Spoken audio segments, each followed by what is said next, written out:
Practice Podcast, where we cover the only sport in the world where there is no practice. With your mini rod driving host, Adam Kester, Tyler Slaw, and Chase Richardson. Strap in for some debates on the world of pulling, exclusive special guests, and a whole lot of nonsense BS. The No Practice Podcast starts now.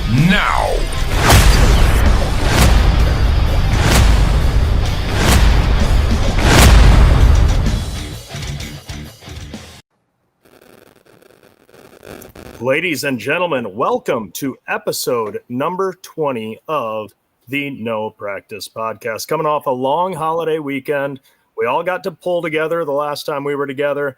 It was a great time up in Tomah, Wisconsin. Gentlemen, how are we feeling after your July 4th weekend? Doing great. A little better than you, from what I hear, your 4th of July weekend went. But it's great to be back with you guys for episode 20. And it looks like Adam's just smiling to death. I think he maybe had a little technical difficulty, but that's a great still shot of Adam. What better way to illustrate our good friend Adam than just the smiling Adam locked image there? That.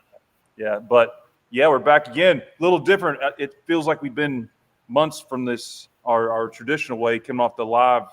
I would say debut for the live version of the No Practice Podcast, which was a big success. It was there in great Wisconsin. Yes, for those that missed it, we got to see Bruce Law, my father, beloved Farmer Bruce, take on Tim Ray in a pie eating contest where they were blindfolded and they were force-fed pie by Adam's mother and Lindsay Campbell, and it was a wonderful display. And who knew that those two gentlemen could eat pie so quickly? And we see Adam Kester joining us as he's been silent at the beginning of this show, perhaps dealing with some technical difficulties. I assure you, we do make our best efforts before this show starts, and we all get on and we make sure everybody has a solid connection. And to Adam's benefit, everything was working flawlessly the moment before we went live. Isn't that right, Jesse? So it started great with him being muted, personally. Well, you know what, dude? It is. You got 2 words out of your mouth, and my internet just go, see you, sucker. Man, you should have seen the freeze frame, Adam, of your face. You were just grinning ear to ear. Almost creepily, but still adorable. And honestly, that's all we have here. Tyler, when you're doing your intro, I was kept looking, and we're doing a little thing here. I'm like, what the hell is he so happy for? But he was on a smiling face. He's probably thinking about how good he's been pulling so far this summer. Had my fair share of bad ones too there, buddy.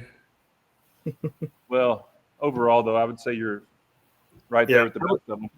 I would say Tomah treated you better than it did me, Adam. The second day, for those watching, you can see my piston here, a little mangled. I ended up dropping a valve into cylinder number 1. And, of course, pieces made it all the way over into cylinder number 8 as well, which how does that work? Because if you know motors, that is like the kitty corner, like opposite corner of the engine. Of course, that's where the debris would go. But we sent the heads out. We tore the motor down Sunday after Tomah, after making the drive home.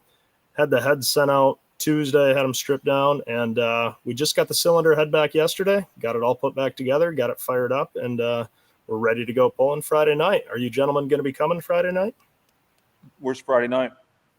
Fairfield, Illinois, I believe, for the first. Way to promote events and pulling out here. You don't even give a shout to the event. You just say Friday night. People can be trapped in cars right now.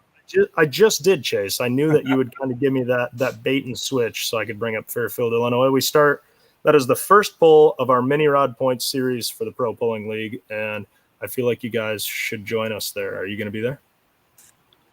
I am planning on coming. I'm here, as you can see, at our shop tonight and tied up tomorrow, so wanted to make sure everything was good to go today and fired them up literally before we hopped on the air here. So, yeah, good Lord willing, we'll be there. It's a 2.5 hour drive for us, so it's nice to go to a close one. There's probably not a closer place to pull in the world for us. It's like 10 minutes from Adam. Adam, are you going? The jury's still out on that. We got to see how tomorrow goes. We currently have a generator out of a motorhome at this point. So we have to get that addressed. But, jury's still out. We'll just have to see what kind of help I can do. Everything's ready to go to Chapel Hill. And we turn around and do it in an afternoon. So I just got to see if I get enough help to make things happen, and we'll see at what capacity that we can make it work. So I would like to go.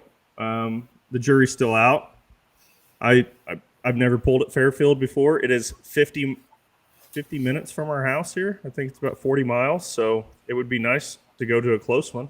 So Yeah, we'll see what happens. There'll be some grueling travel for you, man. I get it. I know it. So, It more or less. So here's how it begins. At the beginning of the season, we sat down, we put all the pools out that we could possibly go to for the year, and we have to look at what's available for Toby, myself, and any help that can go into those pools. We just come back from Hutchinson, Toma. It was me, my mom, and my Uncle John. Which, without like you guys helping, I wouldn't have been able to, get around as fast as we do. But it's a lot, and we'll see. I would love to. It's so close. And sounds to me like we will see you Friday, Adam. That's okay. If nothing else, you can ride over and back us up to the sled or something. Yeah, absolutely. I can back. Hey, I tell you what. Let me drive your tractor, Chase. I'll back it to the sled for you. Chase, Probably how was your better than that going with it. 4th of July weekend? It was good. It's always a fresh break in the middle of summer, but it was good. Didn't worked around my house actually that doesn't get attended to most of the time in the summer, and went to the lake.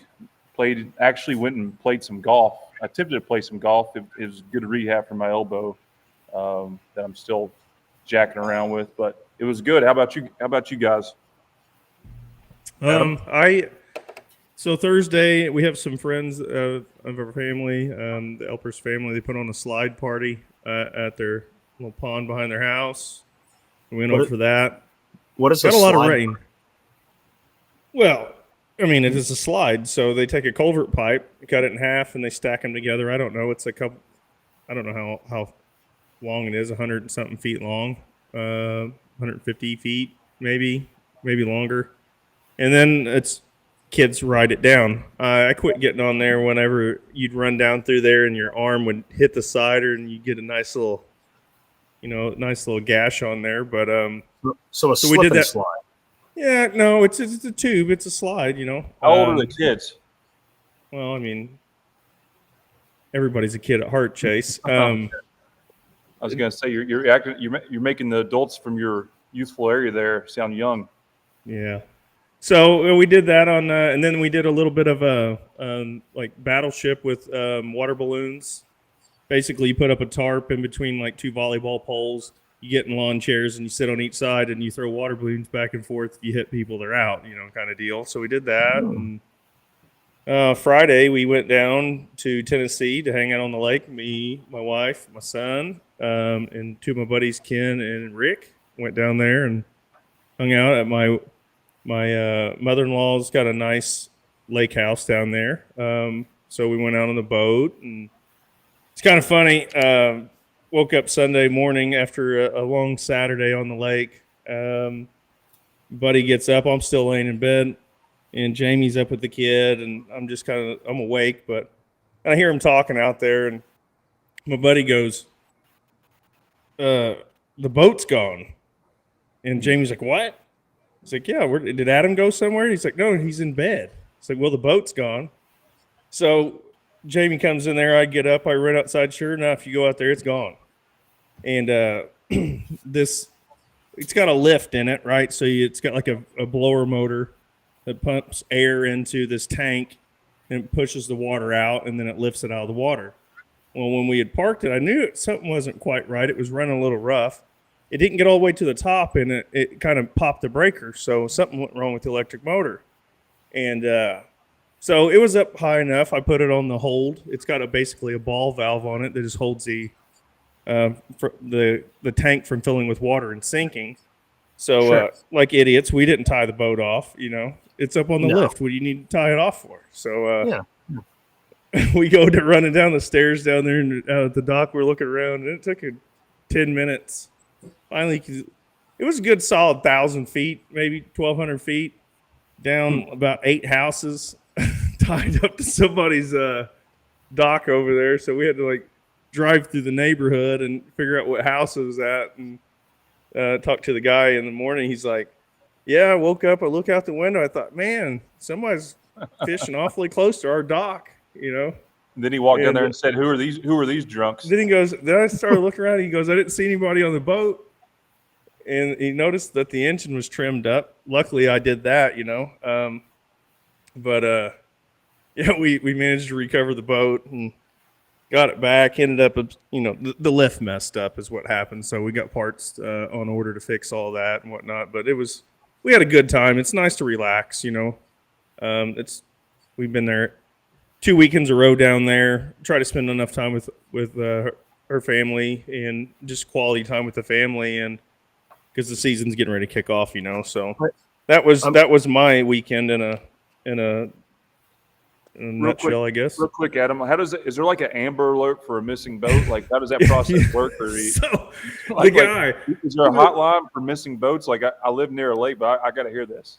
So the guy, he calls the sheriff's department, and he's like, hey, there's a stray boat that's floated across. They ended up, it's close to my docking, and reaching over and grabbing it and tying it up for us. And what a gentleman.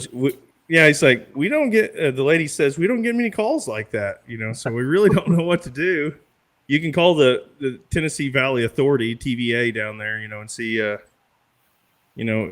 but the boat's, it's not a new boat, but it's recently been purchased, and the paperwork is just, it's very vague. So it would have been tough to decipher whose boat it was. Luckily, we found it. It might be a salvage title now. Yeah. No damage to the boat. Everything's fine. Like I said, it's not no showstopper. It's just a little runaround deck boat that, it's got nicks and scratches and dings and stuff on it. It didn't hurt it too bad, so it's okay. Sure. Well, Adam, also, I'm really happy you made it through that, Tyler. Hey, I wasn't the only one out on the lake this weekend. Tyler's we were all on different lakes. I had no issues. You lost a boat, Tyler. You almost lost your life. Why don't you fill us in on this? I don't know about losing my life. I spent a beautiful weekend up at Torch Lake, which is a couple hours north of me, and the water is just crystal clear out there, and there's always a hell of a party on the sandbar on the 4th of July for that weekend. And so I bought a boat last year, and much like Adam said, mine is not new. It's full of nicks and scratches. It's a 1987, but it'll sleep a couple of people, no problem. And so, nice. Yeah, there you are. So we had that baby anchored out on the sandbar, so we're like knee-deep water out there, and we spent 2 nights on it. We didn't lose the boat, so that was wonderful. But I did sustain an injury from being out on the boat.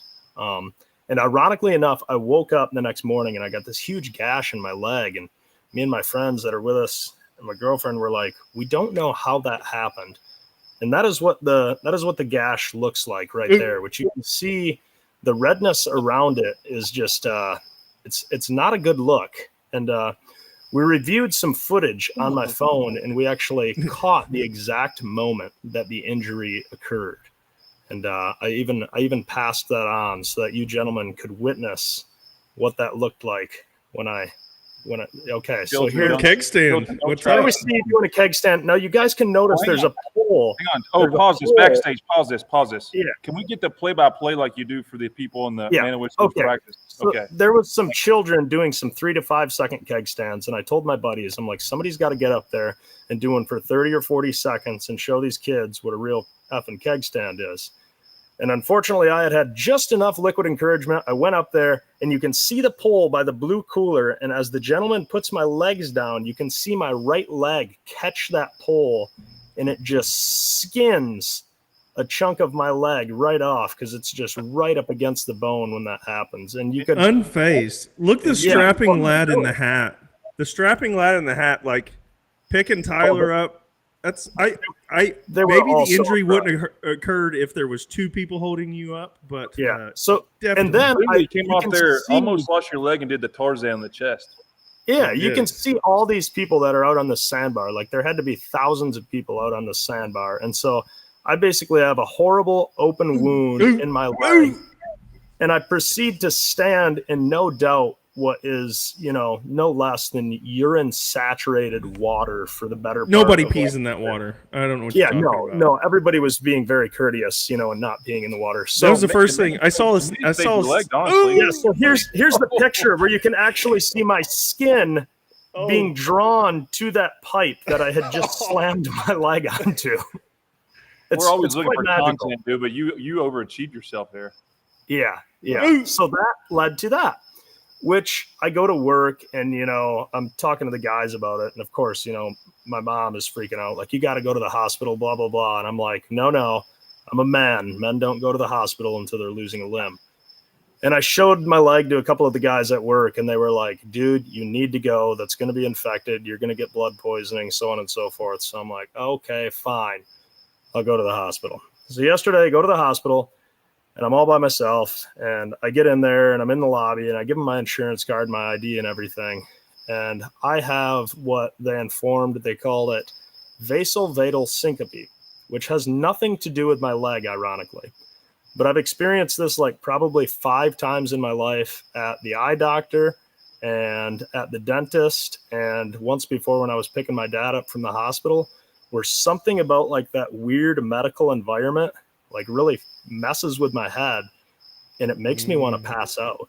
I've passed out several times before in this environment. So I'm at the front desk of the hospital in the lobby, walk in there just fine. And I can feel myself getting woozy. And as the lady's asking me questions, when did it happen? Oh, it happened Thursday. It's my right leg. Yeah, it might be infected. I can feel it coming on, and I lean into her and I said, ma'am, I'm sorry, but as pathetic as this may sound, environments like this have made me pass out in the past. I said, and I think I need to go sit down. I don't mean to be rude. And I turned my back to her, and it was a tile floor in this lobby. And the next thing I remember is I am on the ground. There's 7 people standing around me. They're trying to help me into a wheelchair. I bit the crap out of my tongue. They told me I just fell stiff as a board, straight forward, didn't put my arms out or anything, thunked my head on the tile floor, bit my tongue enough to where when I came to, like 30 seconds later, my mouth was full of blood. So, of course, they don't know why I'm in the hospital. They just see this guy come in at the lobby. They know you have a podcast on Wednesdays? Do they know you have a podcast tonight? Maybe they're pass out face down, and I'm like drooling blood when I come to. So, of course, everybody's like, this degenerate, this homeless man that just wandered in here is clearly like badly injured. So they help me into a chair. They rush me back through the doors. They take me to a room. They rip my shirt up. They've got all this stuff hooked to my chest, all these sticky wires, and they're monitoring my heart, and somebody's watching that. Everybody's freaking out. And like finally, after a few minutes, as I'm like trying to assure them, I was like, no, I'm fine. And they're like, shut up, homeless man. You don't know that you're fine. You just hit the floor. And I'm like, can we get video footage of this? I assure you, I'm like, I'm in here because I have a cut on my leg. And they're like, shut up. No, you're not. And I'm like, no. Listen, like, get this. I've had this at the dentist. I've had this. They're probably yelling like, get the Narcan. Yeah, like, this guy's messed they out of did his not mind. believe me. Yeah. So I couldn't feel more like a loser the fact that happened, because like there's no part of me that's like, oh no, big scary hospital, I don't want to go in. But something about that environment, like it just screws are loose in my head and my body is like, just pass out. We don't want to be here. And so I hit the floor. Like the staff to this podcast to reenact this story. My freaking chin hurts. Like my teeth hurt from thumping my head on the floor. My tongue hurts. Like I feel like I've been out of it all like since that happened. So if I start slurring my words, at least now I have an excuse. Yeah, like I think I have a small concussion or something. So, but I did joke with the nurses once I finally convinced them that nothing's wrong with me and I was there for my leg. I'm like, I tell you what, that is an excellent little life hack to bypass the lobby wait and then follow it up with some free apple juice and goldfish snacks once you get into your room, because that is the fastest turnaround I've ever gotten seen in a hospital, hands down. So they insisted I need to go to the ER. They didn't get the paddles out and go, yeah, thank goodness I came to. Can you imagine if I regained consciousness just as a moment they're just ka-chunk, shocking the shit out of me? Yeah. So yeah, that was how my day went yesterday. For those just tuning in, we're about promoting and talking about the sport of pulling while also showing some behind the scenes personalities and natural content, but I think that anyone that's just tuned in probably thinks it'd probably be safer for there to be a tractor pull on the weekends between the two of you, because one of you loses a boat, the other one's almost ends up dead in a community hospital. I think you both need to hit the road and go pulling, because civilization can't survive with you.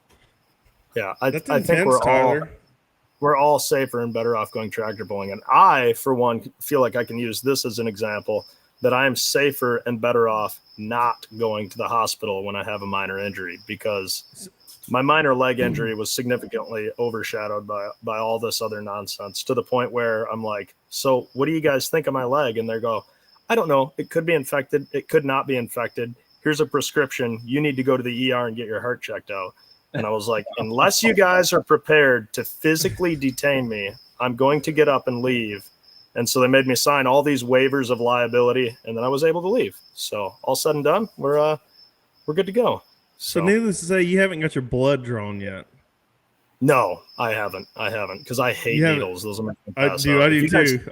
If you guys sit here and talk about needles enough, I feel like it would probably make me pass out right here live on the podcast, and we don't want to do that. So if you start doing Jamie, that, obviously getting pregnant, they get stuck every time they show up, right? And like we went to go do some stuff, and I swear I about passed out just watching her get her blood drawn. I don't dig it either, man. I don't. I like David Hunt's comment of take your helmet next time. Maybe next time I go, I'll just grab this helmet up here and I'll just walk in there with the visor up. Like, this is for my own protection. And we were worried about having stuff to talk about by doing this podcast. Dude, it was quite something. That's probably like the 6th time I've had that happen to me in my life. The first time was at the dentist's office. I fell straight backwards and I put my head through their drywall, and I didn't know what the hell just happened. So, well, we're glad you made it through. Stay it's off like the river. Fainting goat. Stay off the river. Just go pulling this summer. What the damn loser. Pulling, we are in the middle of the summer. Like, I wouldn't say we're not at the halfway point, but it's, pulling is going on. And shout out to our guest we haven't called out yet, Jesse Petro, who will be joining us. I think he has more two-wheel drive championships than anybody all time. I probably should have did my homework on him, but I'm pretty sure it's up there, most wins of all time.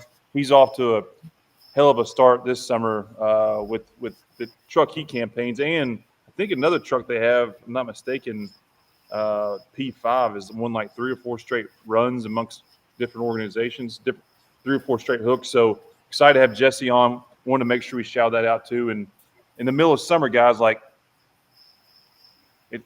we're in the shop, we're working. Tyler's getting to the hospital, but I think the busyness and kind of the flow of these shows is a bit different because it's still daylight outside. It's not dark at 5, and we're all, trying to cram time to do this show. But needless to say, I think the summer version of these shows is going to be a lot of fun as we move along. So, well, and I must say, Chase, you're so much more respectable sitting there in the environment of your shop like that with motors behind you. Like, it's hard to not take you seriously in that setting. I'm almost feeling left out in my makeshift studio here with you and Adam having all that horsepower. All you gotta do, Tyler, just move that shit out of the way. You'll be in a shop too.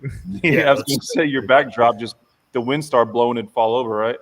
Yeah, nobody knows that. They think I'm in a real nice house over here or something. I've got them all. Sure. So, well, speaking of somebody else that's been in the shop and possibly having to go to the hospital and glad they're wearing a helmet, is our updated segment of Man, I Wish There Was Practice, which we have to feature a video none other than from Tomah, Wisconsin, I feel like. And there was a couple of wild rides there. It was actually almost tough to choose, but we did. I had a wild one, but not near as wild as his. Adam was doing all he could to get on there. That's true. Adam was trying to get a spot on there. I, for once, took a back seat to Adam's wild rides. But we do have a video from the mini rod class, of course. Despite the light supers making a strong entry, we've got none other than Mr. Mike Evans here in his turbocharged tractor, which is a pretty new tractor. And we see this beast take off, and he's feathering it in. The turbocharger's finally light, and that thing looked like it was hooked up and hauling ass, but we see him heading for the left-hand side. He turns the wheel, the front end catches, and I mean, that happens just so damn fast.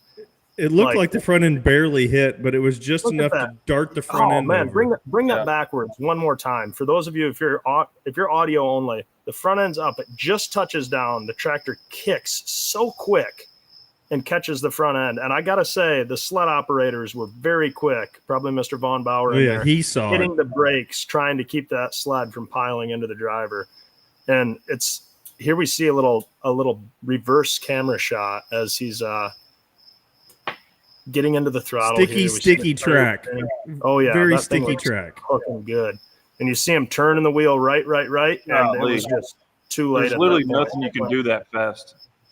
No, there's no way. It's and that front end when they catch and it redirects, but then after that, I mean, the skid pans and everything. And he had speed. So much. He had speed too. When you have speed, that's the worst thing that can happen. Absolutely. That sled hits you. That's the biggest. Hey, Mike, can you hear me? Yeah. Well, we've got you live here on the No Practice podcast. Me, Adam, and Chase were just reviewing the footage from Toma of your wild ride. Tell us what it was like from the seat of that machine. Quick.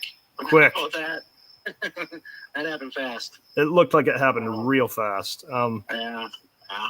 Overall, a really good run to start out, though. Yeah, I mean, it hole shotted so well, Mike. Like, how did that feel from the seat? Like, because this is a pretty new tractor, yes? Yeah, that was the third pass. At 60 foot, I thought that thing was going to be good to pass. Yeah, so did I. Yeah, 120, not so good. That is true. How do you prevent that? You get those you get them internet crew chiefs to come with you. Does that help? Yeah, those guys that tell you what to do on the internet. Oh, yeah. Well, have you found an internet crew chief to come with you? Not a good one. Not a good one. Not a good one. Well, is he calling us internet crew chiefs? Yeah. Are we the internet crew chiefs, Mike? No. Unless you're commenting on all the posts, right? Yeah. That is true. What was the extent of the damage, and how's the tractor sitting right now? The tractor's back together. We made test passes last weekend with it. Found some gremlins from the accident, but it'll be ready. It's all done and ready to go. The chassis was straight, so that was the important part. Very nice. All the other stuff was superficial and just time consuming to fix. Bunch of cosmetic nonsense that's really not important, right? Yeah. Now it's got character. Yeah. Hey, Mike? Can you hear me? This is Chase. Can you hear me all right? Yeah.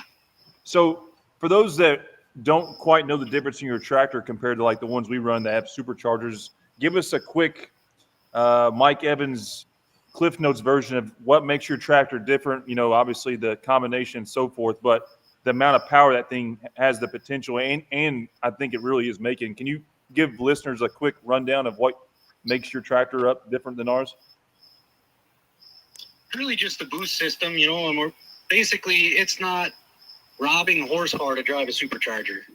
The turbos are driven by the exhaust, so we're not consuming horsepower to make horsepower, so to speak. Really, at the end of the day, that's the big difference. The motor combination is pretty much the same as any other, combination out there with a little different camshaft to make the turbos work. But other than that, the tractor itself is the same. The motor's all the same parts as most Brad Anderson Hemis out there. So yeah, really, it's just the boost system. So because of, you don't have that horsepower loss driving that supercharger, theoretically, assuming you haven't had it on the dyno, just how much horsepower at peak performance do you think that thing's capable of producing? Well, I don't really know yet, but because we're still learning, still figuring, but you hear a lot of things about drag cars and stuff making these crazy, stupid numbers, these over 4,000 numbers and all this stuff. And personally, I don't think with mechanical systems in the world of tractor pulling where we're loading the motor the way we are, I don't think that those kind of numbers are achievable in pulling. I think at the end of the day, maybe we'll make a little more than a blower, but I don't know that it's going to be any real huge number, to be honest with you. Well, it looked badass when that thing lit, I must say. Yes. Mike, Mike, quick question. You mentioned jag racing, and this is honestly a question for myself. Probably the closest parallel to a drag racing combination engine-wise is a Pro Mod car for us. Is your package similar to what a turbocharged Pro Mod car is like, or is there a lot of difference? I know it's all mechanical, but is it Is there comparable similarities? Yeah, I mean the base motor is, but the chargers are a little bit different. The fuel system is obviously a lot different, and we just don't have the bells and whistles to get that motor. That fuel system has to be actually absolutely perfect to make those big numbers, and it's just harder to do in pulling. But the base motor combination is, very similar to the blower motors. It is. It's same stuff. And for those internet crew chiefs, as you referenced to start your segment, just so people understand when they watch this, a pro mod car, a turbocharged drag car, they're all running on non-mechanical fuel systems, right? Where you have to do all mechanical. They have a computer they hook up to it, essentially. Is that fair to say? Yeah, correct. Between the fuel and the ignition, it's all pre-programmed on a pro mod car. As opposed to ours, where timing is set and the fuel is what it is. When you leave the line, it's going to be what it's going to be. So I guess those internet crew chiefs must be IT guys, apparently, because you must really offend them because it's all mechanical. So kudos to you for trying something new and thinking outside the box. I think it's badass, personally. Absolutely. Will you be in Fairfield this Friday? Yeah, we're planning on it. Hell yes, we will see you there. One more thing before we let you go. We see in the comments here, Richard Swank put in his application to be your crew chief. Have you had experience with him? Oh, probably about just as much as everyone else in the pulling world, right? Was he crew chiefing for you, or? Yeah. Hey, I'll send him over by you next. How about that? Well, we got people here in the comments saying maybe if he had been there, you wouldn't have gotten into that wreck. Yeah, right. It's all, you get a lot of those guys, right? Oh, if you put more weight on the front, you wouldn't have that problem. Oh, yeah, Really? I've heard of that. Yeah, okay. Thanks for the advice, Captain Dumbass. Yeah. Well, all right, Mike, thanks for your time. Thanks for joining us. We look forward to Mike. you lighting those Chargers up on Friday and whooping some ass. All right, Hey, man? Mike, whenever you start kicking everybody's ass, they're going to change the rules on you, but I hope they don't. Everybody thinks it's cool until it works, right? Yeah. Kudos to you. I liked that really good political answer of like, no, it doesn't have much more power. That was a good answer. Smart guy. Well, you know what? Even if you start whooping everybody's ass, I hope they don't change a thing for several years so that you can make all that effort worth it, because I have a lot of respect for you trying it for sure. So, Thanks. all right. Yeah, absolutely, man. Absolutely. We'll see you Friday, Mike. See you, Mike. Safe travels. Yeah, it's pretty crazy to think. I mean, here just a few years ago, didn't he have a small block on a He did, and that was on another chassis? LS based, still big tires, and that was twin turbos as well. So I mean, he's no And it was rookie. wicked, dude. That thing was mean. He's no amateur to coming up with a turbocharged mechanical fuel system like that. So I mean, Yeah. I hope we see him have some success. We know If it there's wasn't other so people- hard to ask, I was going to ask him what the relationship was between the LS and that, because it's probably just boost and fuel. Well, I would imagine when it comes to building some sort of a fuel system that doesn't light so violently, that there is comparisons between those two engine bases. Obviously, Sure. they're vastly different in what they're able to produce. But as far as building that mechanical fuel system, I would think those things would translate over. But I mean, Yeah, I think so. He's obviously, I mean, in 3 passes, that thing was running pretty good. No, he's got it running. For sure. And the other thing that people don't realize, and we talk a lot, but I really stand by this. Like, mini rod is by far the best class in pulling, in my opinion, and the toughest, because in these other classes, he's toying with an entire new engine combination. It's never been done, and if you don't do well in a 2-wheel drive, for example, no knock on any 2-wheel drive puller, you just get your ass beat. But if something don't go well in that mini rod, you saw what happened to him. I mean, and Mike's a smart guy, and it takes a big set of to go try to do something like that. You're juggling, making it work while also not trying to kill yourself. So yeah, I can't even imagine, because he built that chassis himself, and so like, I know what that's like backing up to the sled for the first time in a chassis you built yourself. You're like, okay, cool. There's only like 10,000 things I could have screwed up. And I have a motor in front of me that's like, well, it should run. It should do what it's supposed to do. We've had people help us with the combination, and it's like, oh yeah, you do this, you put this in it, and it's going to run. It's going to do its thing. It's going to do what everybody else does. So imagine that feeling of like backing up to the sled and you're like, okay, not only did I just put together these whole frame rails under me, but this engine may just be a menace. So yeah, that's pretty cool. It's pretty Greatest motorsport in the world for a reason, boys. Yep. Yeah, And I that's don't know. I don't know what advice you give to somebody like that. I mean, you're going down the track, it's drifting a little bit. You're trying to keep it on the track for. I think I beat my head against the wall saying it in the trailer there when we were doing the the stream there on Saturday night. But Toma's track will take you left, and you have to be aware of it. And he looked like he was doing a pretty good job, and just one little mess up, man, and it went south. Yeah, Kind of with me. I was getting close to the line down there, and I knew I was going to have to hit the brake really hard to see if I could keep, and you just can't do that. You really got to be smart driving these things, or else you'll tear shit up really fast. Speaking of the stream, quick shout out to you two. I stepped in for a moment, but marvelous reviews on your all's ability to do commentary on pulling. I think you all have set yourself up for future endeavors commentating the sport, truck and tractor pulling. So shout out to that, and shout out to everyone that's been doing that on set. I know the commentary is a total different 180 from what we're used to, and nothing's ever perfect, but it's definitely evolving, and people are watching it, and we're excited to have you two back in there. I'll even join in next time. Just make sure you don't take your beers to the set again, because someone may have gotten in trouble for that. I guess I can't speak for Adam, but I personally enjoyed it, and I loved the opportunity. And looking back on it, listening back on it, I think there's definitely some things we can improve on, much like this show. The first one wasn't anything to write home about, but I enjoyed it. It was a good time. And speaking of the live stream coming up in, is it Rock Valley? Yeah, this weekend, full pull live. And I don't know if anyone that follows pulling knows. Yeah, not only is it being live streamed, but the floodings that happened there just totally just brought wreckage upon the grounds and everything. And so if you live stream the event, 3 sessions, $40, flood recovery fund, 100% of the proceeds will be donated to the flood victims and relief efforts of Rock Valley.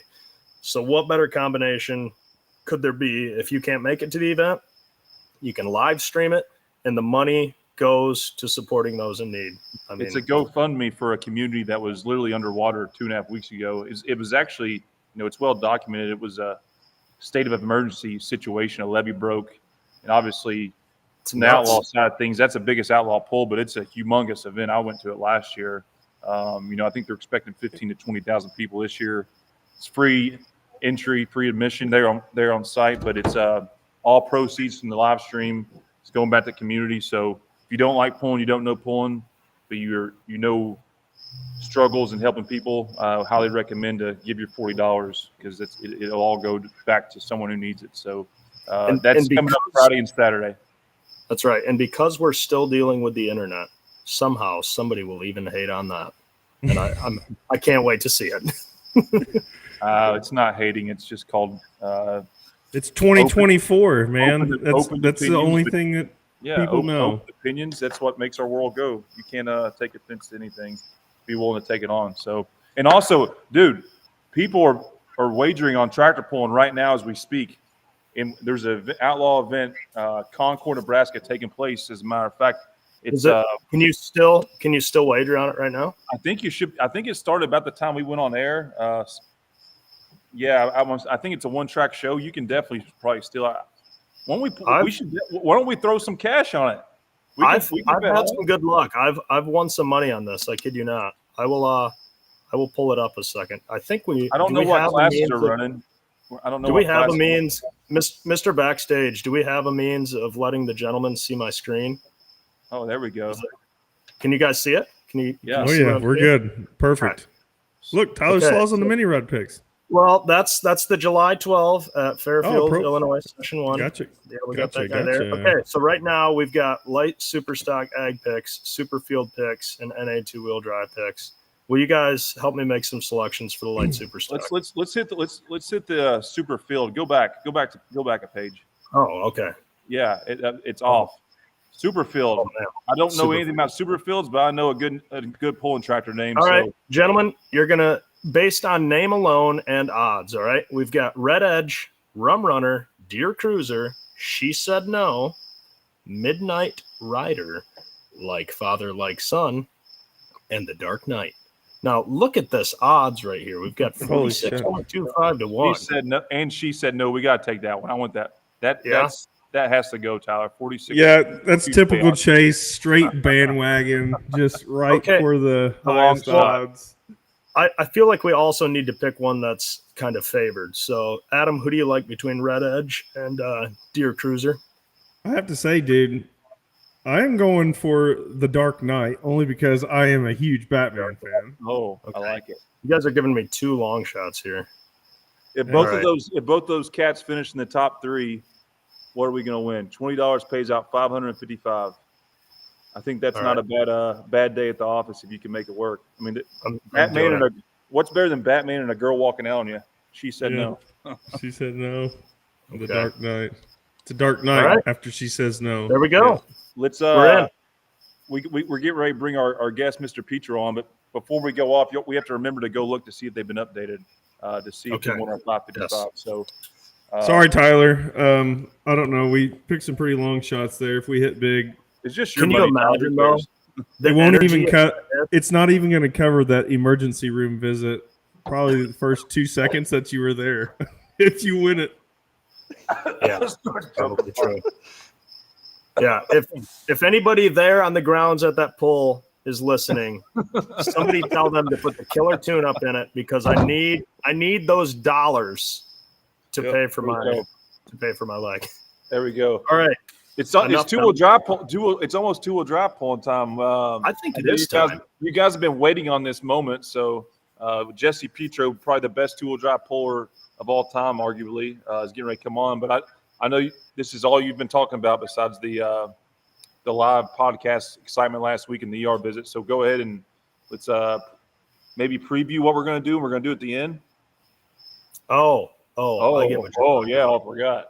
oh, So somehow it got brought up that Chase takes a little while to back up to the sled. So after we talk to Mr. Jesse Petro, I'm going to see just how many beers I can drink in the duration that it takes Chase to back up to the pulling sled for an event. if So nobody there's- was paying attention at Farley, Iowa, earlier in the season, the Suffering Sanity took about 4 attempts to get backed up to the sled. Yeah, we were all Now- suffering insanity watching him trying to back up. Yeah, no shit. Even funnier, dude, than that was, so I ragged on him pretty hard, right? So I immediately all over him, all over the whole team, like, what's going on here? So we're in Hutchinson, Minnesota. I'm standing at the starting line. Chase is getting ready to run. I think Ron started him or CJ, somebody's out there. Donald's driving the Gator. Ron gets on or whatever to go take off. The tiger tail is still hooked to the front of the tractor. The Gator takes off, and Chase sees it because we're all like, wow, we're waving them off and everything. And about that time, boy, that thing jerks, and Chase had the brakes locked up in a big old jerk. And I'm just standing. Right off the ground. The first person he looked at was me. I looked right into his soul when he put a gun to his head. He's like, "Kill me now." That was right on cue. Yeah, my dad Couldn't have been actually- any more perfect. My dad had won that event that night, and I think Yeah. him and his crew stayed back at the trailer a little too long. And when it's time to mini rod pull, they forgot to unhook the mini rod hitch as the vehicle was running, and I knew they hadn't unhooked it, and I waved at them. I'm like, well, I'm not getting yanked, so I just blocked the brakes up, and boom, they freaking went in the air. Still pretty comical to be standing on the outside and Yeah, watching that of course, unfold. Of course, but But back to the backup saga. I think it's a 4-part story. Might take about 5 minutes to back up. How did that thing not either overheat, like melt to the ground, or run out of fuel? I have no idea. But Tyler Slaw is going to put beers down as fast as he can I think I during can the do- duration of the video. I think Sure I do. can drink 2 beers in the amount of time it takes Chase to back up. it's what I get for making fun of taking off in reverse and commenting on two-wheel drive pulling. So it's So well Tyler made the comment earlier. He's like, it almost feels like I've lost a bet. Like I got shoveled into this. It's like, no, I'm sorry, man, but I mean, I'll try to do it with you, Tyler. I'll drink as many as I can. Attaboy. I drank Attaboy. 3 while I was doing it. I bet. Needless to say, though, we need to get moving. Our guest has been waiting patiently in the back end. I think he's sitting second in points right now. Wanted to say 6 or 7 time champion. I don't want to put him on the spot, but I think, Adam, I know they're customers of yours. Him and his dad collectively, what they win 10 straight Grand National two-wheel drive championships. Yeah, we've made some valve covers. We made some valve again. Yeah, we made some valve covers for him one time. I think it said like, I don't know, 8 or 9 time champion, or that was a long time ago. Like we need to exit out and update it. But yeah, so needless to say though, he's been waiting patiently. Been excited to get him on. One of the true big names and personalities on all of truck and tractor pulling, Mr. Jesse Petro, backstage operator. Please bring Mr. Petro on. And believe it or not, guys, we prepare so much for these podcasts that we tell these guys in advance what's going on. And Jesse just happens to be on a camping trip with his family with good Wi-Fi. So shout out to Jesse's significant other for working through the Wi-Fi to get him up and going. But Jesse, thanks for joining the No Practice Podcast. You are our first male two-wheel drive competitor ever as a guest. So congratulations on joining the podcast. I'll be sure to have Joey put that in the statistic book. Yeah. Speaking of statistics, because you heard us talking. How many straight championships did you and your father win combined? Was it 10 straight? Yeah, it was 10 straight from 2009 to 2018. And I'm going to go on the record and say and that'll never happen again in any class in pulling ever. But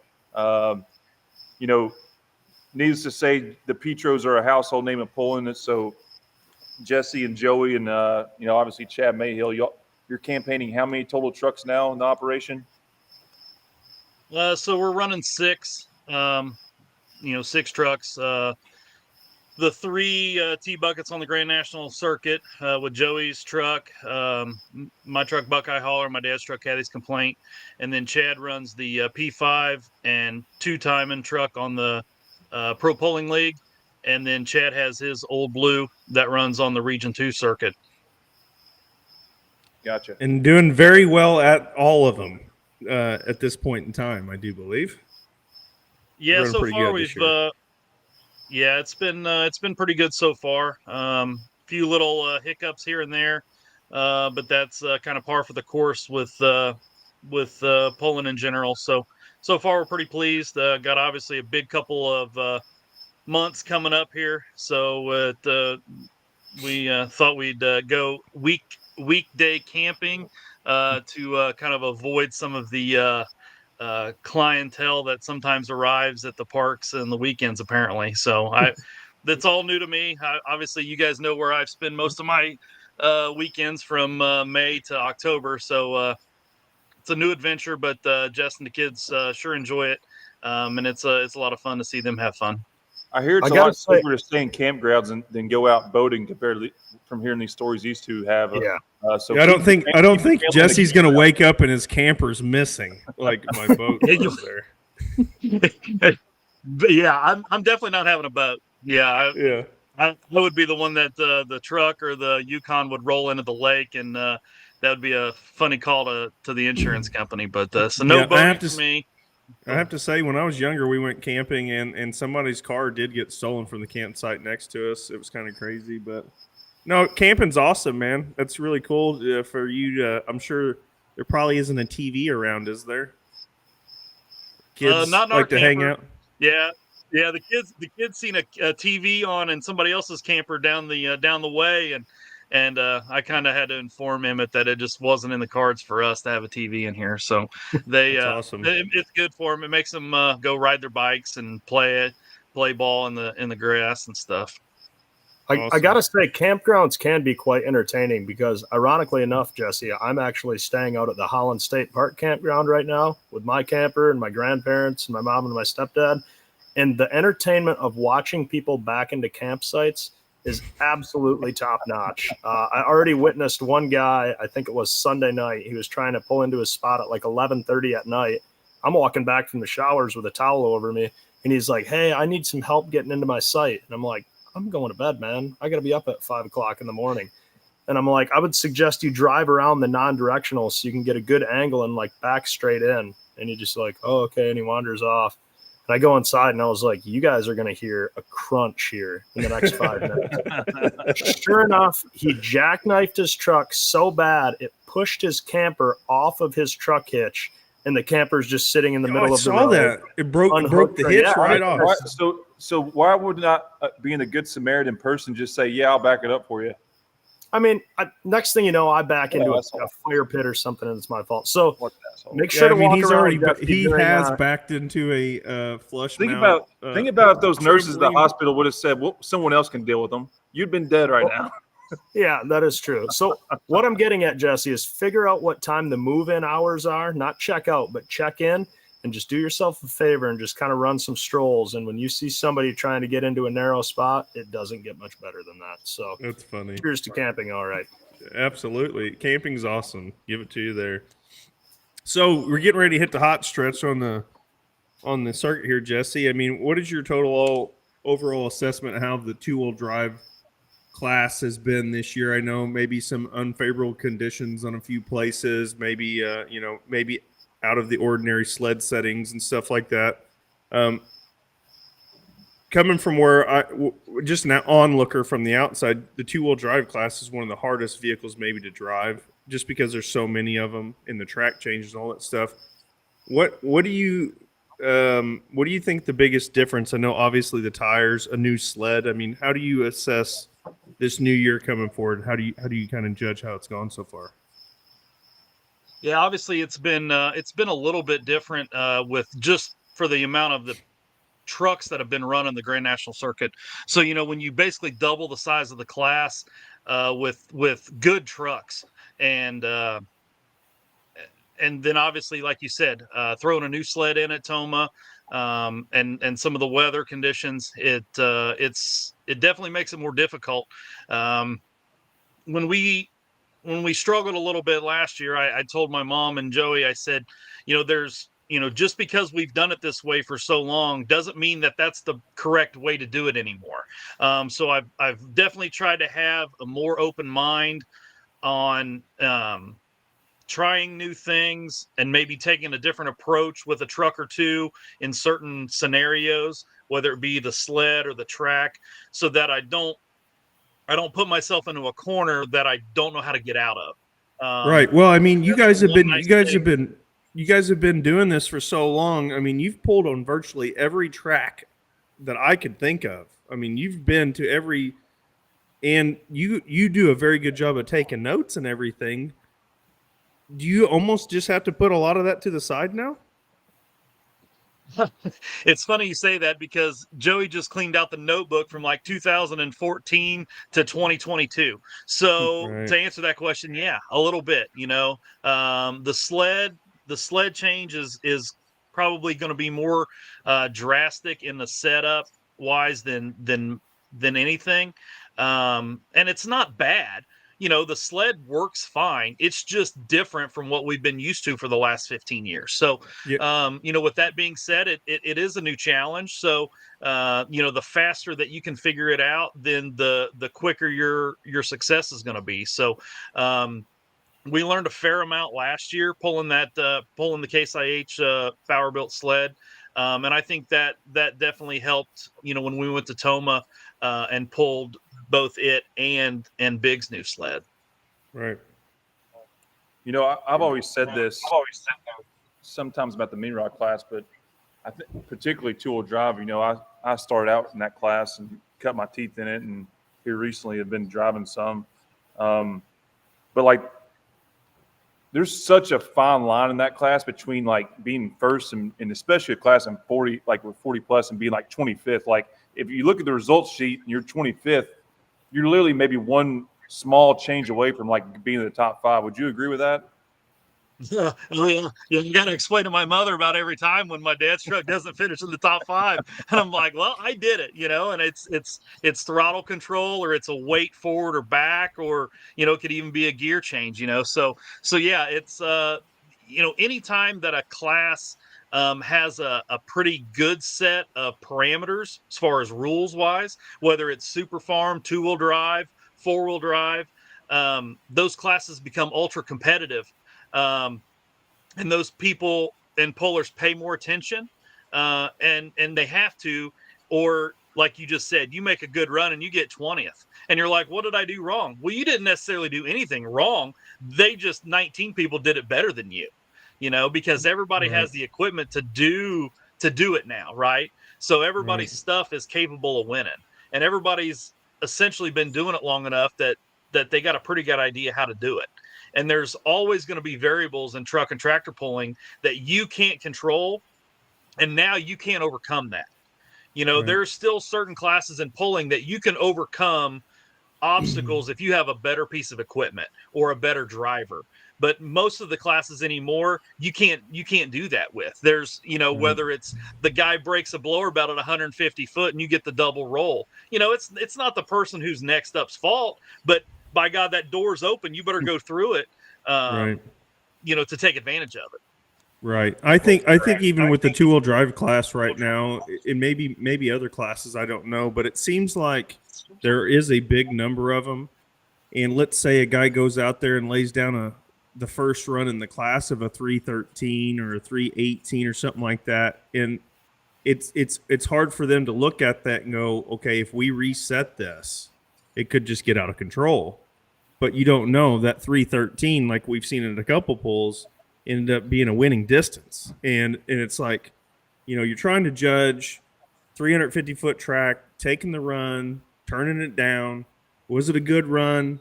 What are they going to do with the sled? And I think at some point in times, it's hard for a sled operator. I get it, but guy lays down a run like that, probably needs to be reset, but you're taking a huge gamble. It could the track's going to change in 35 trucks, so you never know what's going to happen. It could go way worse or way better. So it's very hard to nail down that setup, I guess. What do you think, Jesse, sure. of the 350-foot winning distances as opposed to like the old 305-foot pass that would take the win? Exactly. The long distance, 353, that's plenty. I would rather go 350 than I would 300, I guess, if that's an answer. I think a lot of it has to do with the way the sled's set up and the track conditions. If it puts on a good show where we can take off and get some speed, then that makes it better. It makes it for a better ride and a better show, in my opinion. I think that's been the problem here lately, is that, and we'll use Farley as an example.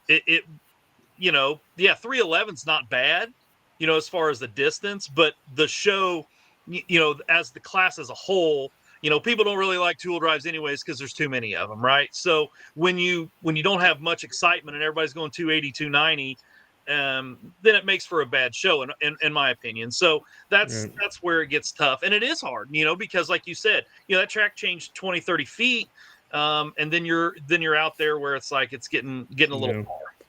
Well, I think they're working really hard at it. I really do. I don't think Vaughn or anybody's trying to knock the class down by any means, but I would like to see. It seems like the 2-wheel drive class, even though the track's been 350 for a couple years, it's been a little while since you guys actually stretched it out to that. And if you look over the last 330 has been about the max winner anywhere.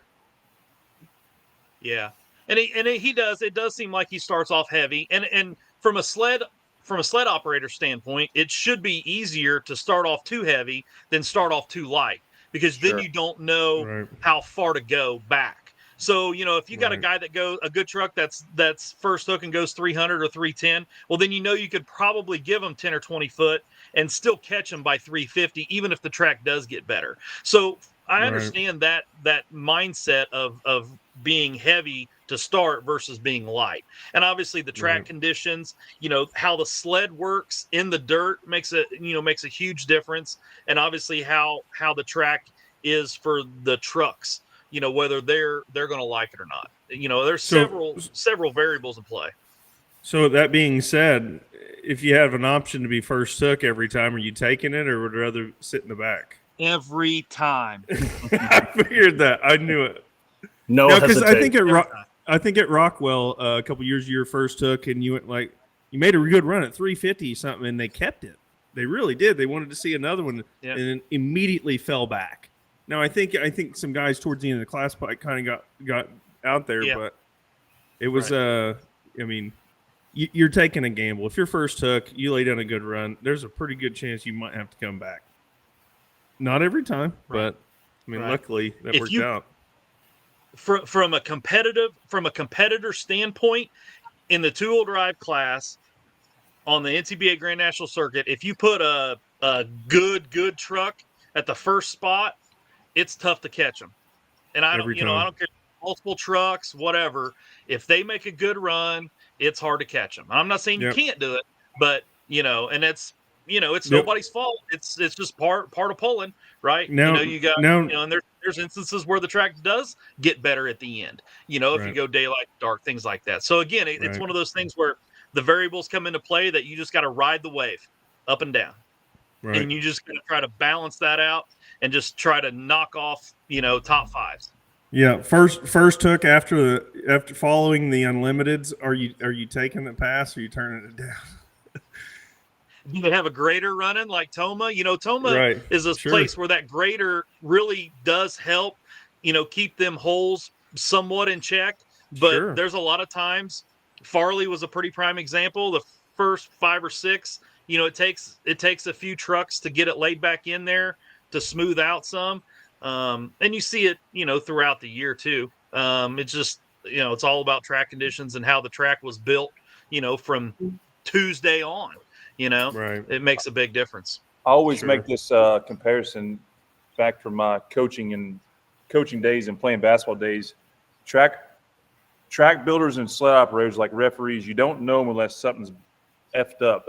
You don't notice someone during the event unless something's effed up, and I think that kind of goes the same as a referee in a sporting event. Nobody knows them when everything's going smooth, but when that team gets a bad call, everyone's noticed them and complaining about them. It doesn't make it right or wrong. It just kind of the what you sign up for scenario. Jesse, two-wheel drive wise, obviously you've been doing this a long time.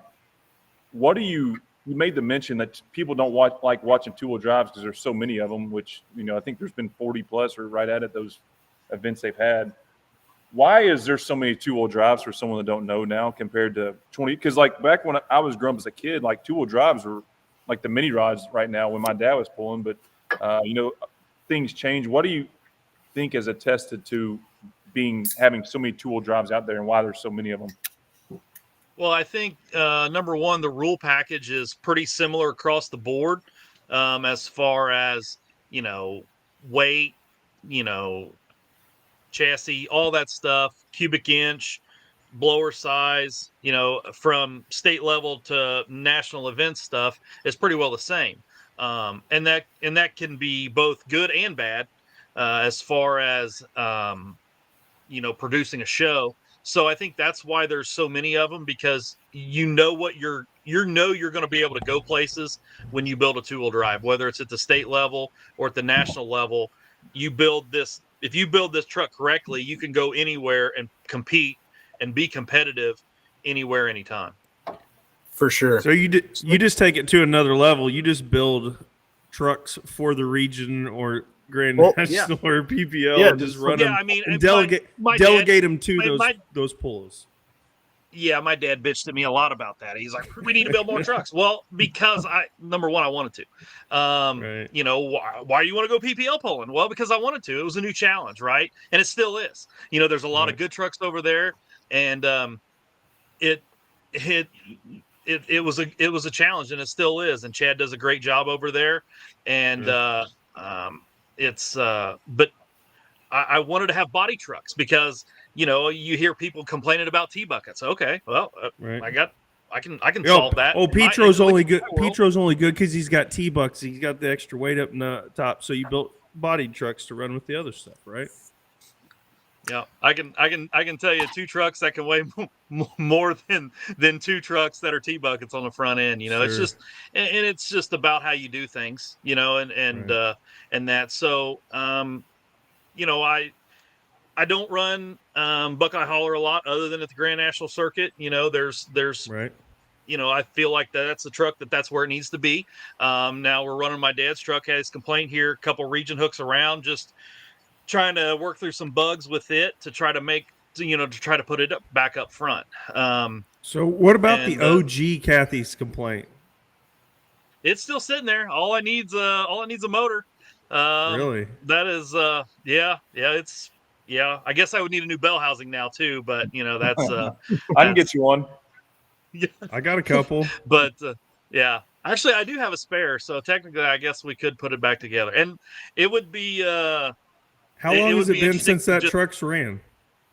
2019, maybe, probably 2019. Yeah, that would have been the last year my dad, ran. So, yeah, Gotcha. it's sitting there. So, Jesse, you said you have 6 trucks you're campaigning currently. Just so people know, how many more trucks are in the Petro stable that just are out there? Because I know there's another truck that campaigns elsewhere. That's I believe was your all's, or there's some package worked out there. Yeah. So Carl and Don O'Dell and Kenny Lucas from Team Fantasy, they live about 15 miles from us. Been good friends for a long time, and Carl wanted to kind of dabble in two-wheel drive, and I said, well, there ain't no sense you going buying one or building one. Just come get this one and run it. Put your motor in it. So he's been doing that the last couple of years and had very good success running the OSTPA level. And so that truck's basically out on lease. And then, like Adam just mentioned, the original Kathy's Komplaint still sitting there pretty well intact, other than a bullet. And there's a brand new chassis on the lift that we built back in 2017 or 18. That's basically ready to go. It just needs driveline and body put on. So basically, you guys are shelving think trucks. Back to the 1990s ARCA race, or not ARCA. What was it? They would stick the drivers in the like an IndyCar driver, a NASCAR driver, and all these people in the cars. IROC, yeah, absolutely. So to solve this problem for high numbers of two-wheel drive, we'll just have the Petro two-wheel drive class where you set them all up and then just throw drivers in them. Could that happen one day? I believe me, I've talked about it for years. I want to have a rent-a-truck. That somebody comes in and you pay me X amount of dollars and you drive the truck and at that event, and the cost is prorated to where you're pulling at, and it's my responsibility. If you blow it up, I got to deal with it, type of thing. I think it would be a fun promotion, and it's similar to like what you did with your truck last year with the full pull bets deal in Nitro Kenny. But I think it would be cool marketing, and I think it would be a way to create revenue, for me in my case. But I think it would be a lot of fun. It would be interesting to do, and I think you would keep the truck busy. This 100% happens in pro mod racing, Jesse. Like that you probably aware all of this drag racing, all racing in general. Yeah, you bring a sponsor, money, whatever to Sure. a team. You pay them. My partner Bob Miner, they have a car. A guy pays him to run their car, and I mean it's just the way it works. So what would the cost? I'm open and available. I'm listening. I got a couple rigs and a couple toters and some pretty good crew guys that I could probably persuade into going a little bit more if I twisted their arm a little bit. And your commission's going to come to the No Practice podcast, I guess. So. Right. Yep. Jesse, you gotta throw out a number here. Speaking of that, I heard I might get a shot at driving something in a couple weeks.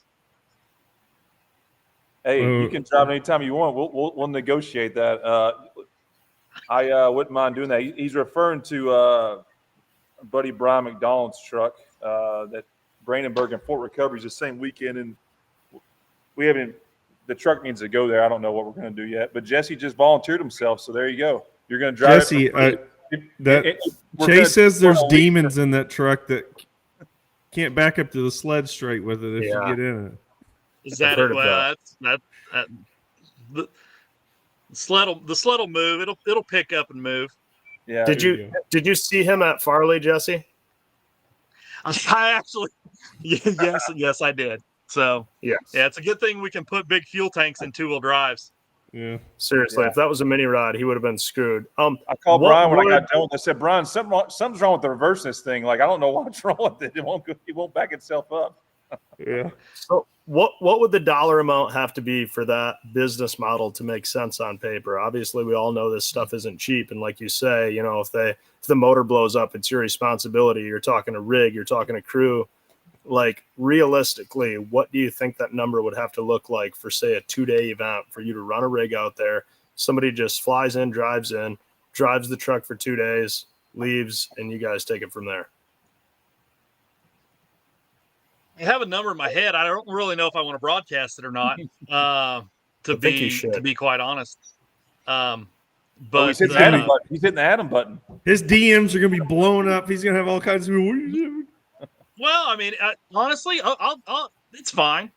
Whatever the event whatever the event pays to win is what it would cost to drive it.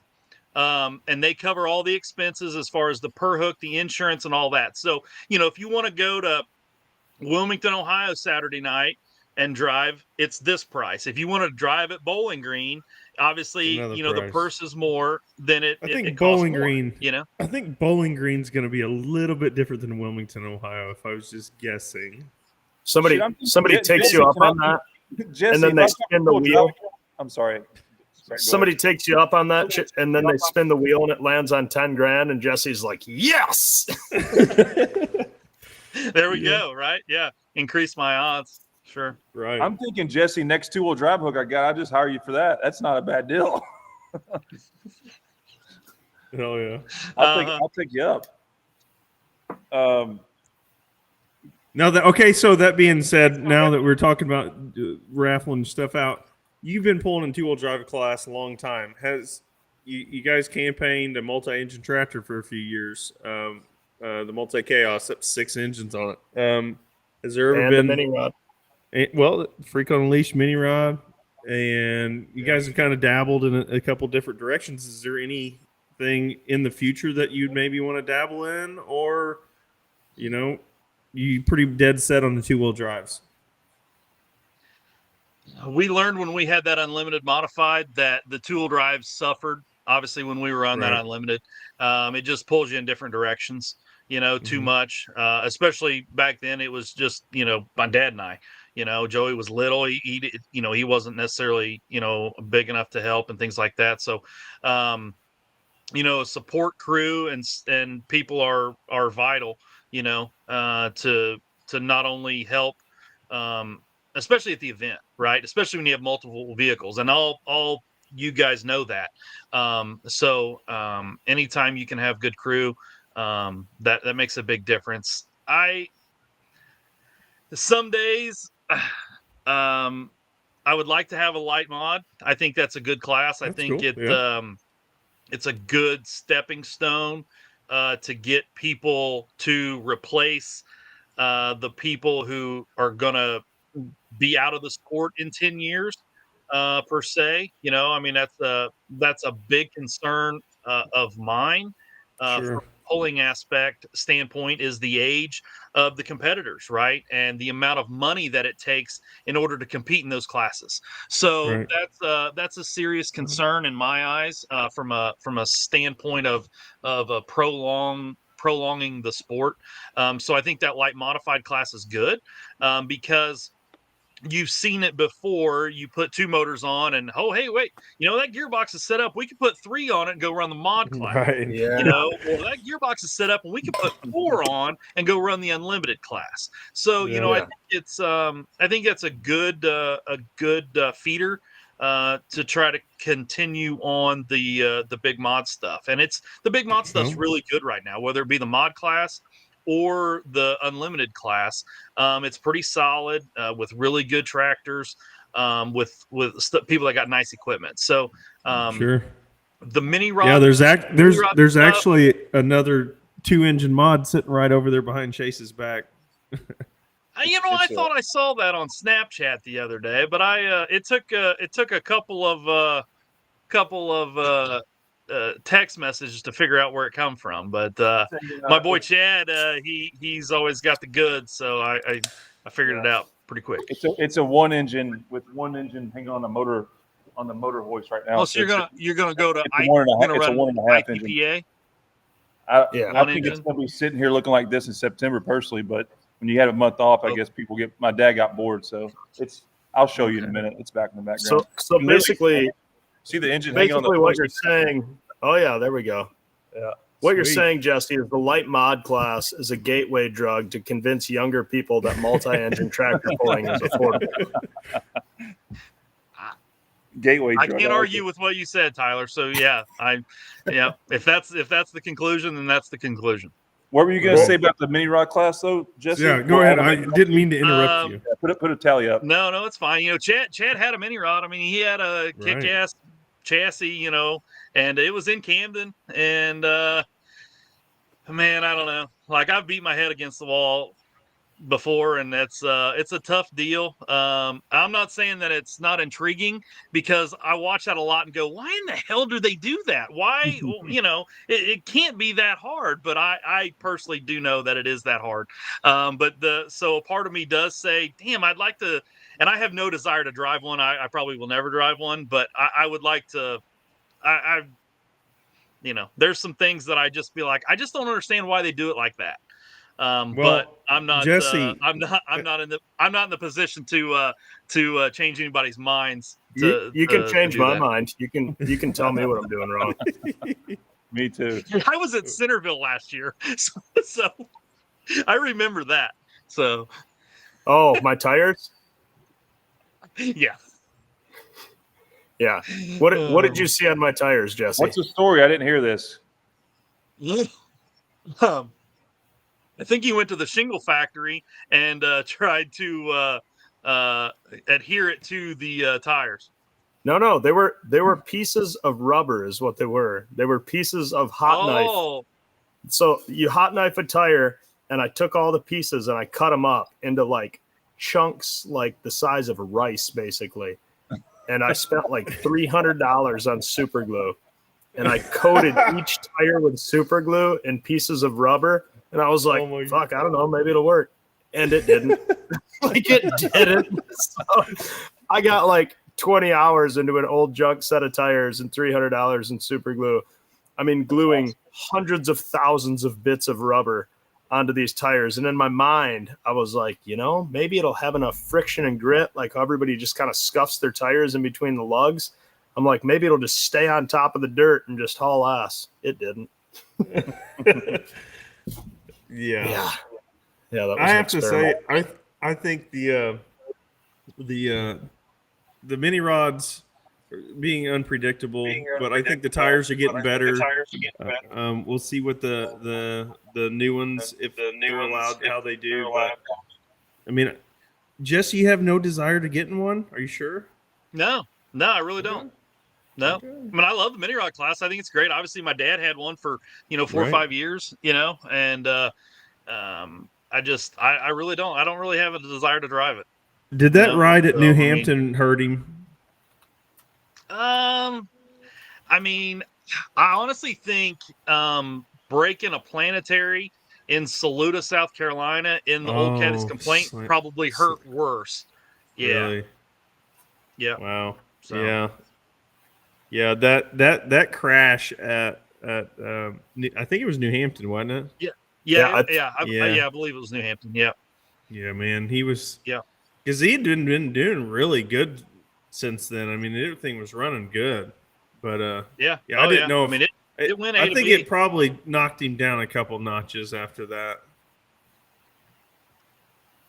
Yeah, it obviously they can be violent, and that was before, the amount of horsepower and the tires and all that. Look at this thing. Look at this video. We've got it right here. It's a video from 2009 in New Hampton with Jesse's father, Randy, making a pass down the track. And he gets into it, and that sucker takes off nice. And the wheels are turned, slams the front end down, or comes unhooked from the sled, slams the front end down, and goes, another 50, 60 foot? Like 100? Yeah. It was really funny because wasn't that Rich Wine's old mini rod?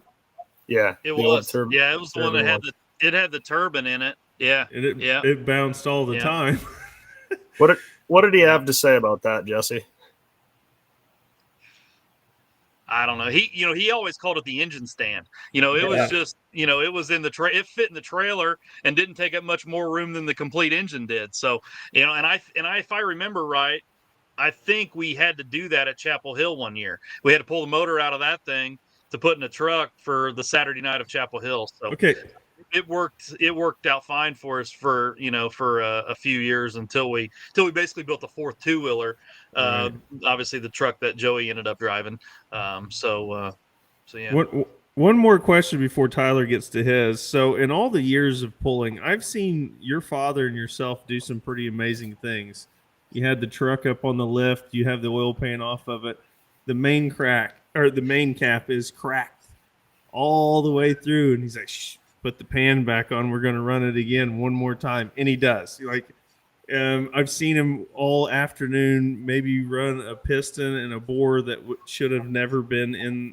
I mean, what is the craziest thing in your mind that you guys have tried? Because you wouldn't want to miss a session of pulling at all, and you always do whatever it takes to get down the track. What is the craziest thing you guys ever did to get down the track? The main cap thing was pretty good. I remember one year at Toma, Bob was at the trailer and we was sanding on the rear main with emery cloth, trying to get enough clearance so that the motor would turn over. And it was in Buckeye Holler and made a run, and it made the pull-off. So that was back then when they brought the top three back for the pull-off, and it locked up and I couldn't run the pull off. So I got third, but it made a run. And I mean, we sanded all afternoon, and Bob's just, shaking his head. And I mean, he literally, I remember Bob, he took the main bearing and spread it apart so that it had enough tension. Some register. Stay in the register of the main cap, in the bearing tank. So Bob was there for that. But the main cap thing, it happened that the oil pan was leaking and we was going to take it off to have it fixed, and we take the oil pan off and the main cap's cracked, and they're like, well, we didn't have time to change motors, and I'm like, well, that thing could have been cracked for 5 or 6 runs. We hadn't had the pan off in 10 runs or something, so it's like, well, it could have been cracked for 5 runs. We don't know. It'll surely make one more. It was there. It was captured in there. It didn't fall off. It ran fine. Won the pull. Sometimes people, yeah, it did. Oh yeah, it did. Sometimes people worry a whole lot about stuff, and it's like, those vehicles are really dumb. They don't know sometimes that if there's something wrong or not. It's just in our brain that something's wrong. So sometimes when it's in the middle of August, you got to do what you got to do. Did your dad ever yell at you about a decision that, well, Jesse Petro said this thing's dumb, so we're just going to roll with it? So these MBRs have kick rails on them. Did your dad screw a beer can to the side of the block and cover it with silicone to make another run?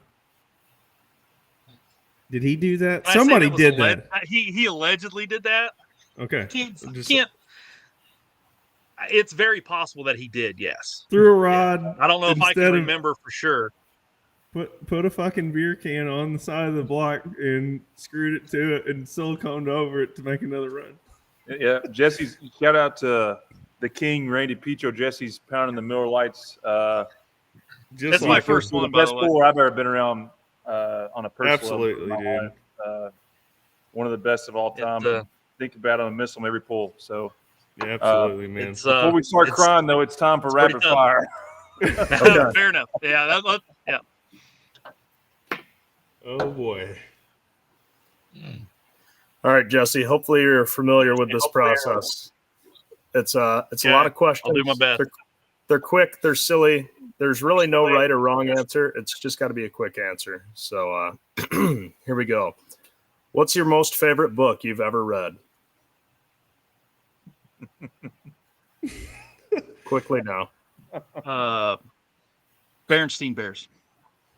If you could wake up tomorrow and have any skill in the world mastered that you don't know anything about today, what would it be? Airline pilot. What unlimited mod puller would be the easiest for you to beat in a game of tic-tac-toe? Ricky Rose. What are you more likely to do on your own house? Install a new shingled roof or wire in a home security system? wire in a home security system because I put a ring up like 4 years ago for Jess. So I think that counts. Very nice. How many different cats have you owned in your lifetime? Oh boy. We currently have 4 in our house. But we've had some hellacious cat shops over the years, and I miss Trip and Roxy a lot. They were good cats. I actually have a video of my dad taking the shop back to our shop cat Trip. I've seen that one. And petting him. Yes, the cat loved it. My dad loved it. It was, yeah. Was Randy Petro a cat person? No, not really. And my mom hates cats. And but my dad, he very much enjoyed sitting in the shop, drinking beer, smoking cigarettes, and with Trip sitting on his lap. So sounds like the answer is a lot of cats, but he took care of him. A lot of cats. Who would you rather be your partner in a golf scramble? Truck puller Matt Cain or Joe Biden? Matt Cain. Yeah, for sure. Yeah, Matt's. Yeah, I mean, obviously we've had some issues in the past, but I always, we speak. No you okay, Chase? No explanation needed. Besides tractor pulling, what is the thing you are an expert on?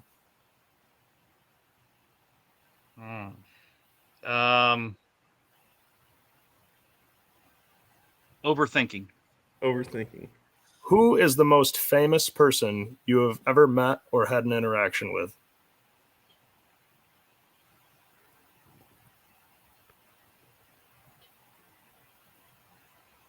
Define famous. Your definition. They don't even have to be that famous, but everybody has a most famous.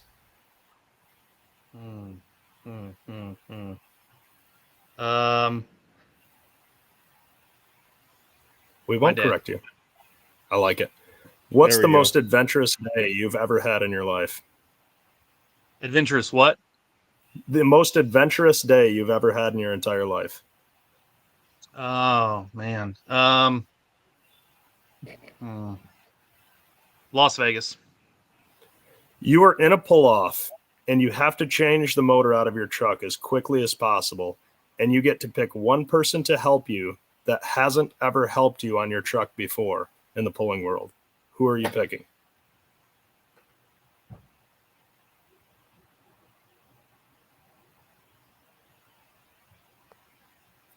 Come on. Adam Bauer helped once. All right, you can pick him. Would you rather have a pet turtle or a pet parrot? Turtle. What did you want to be when you grew up, when you were little?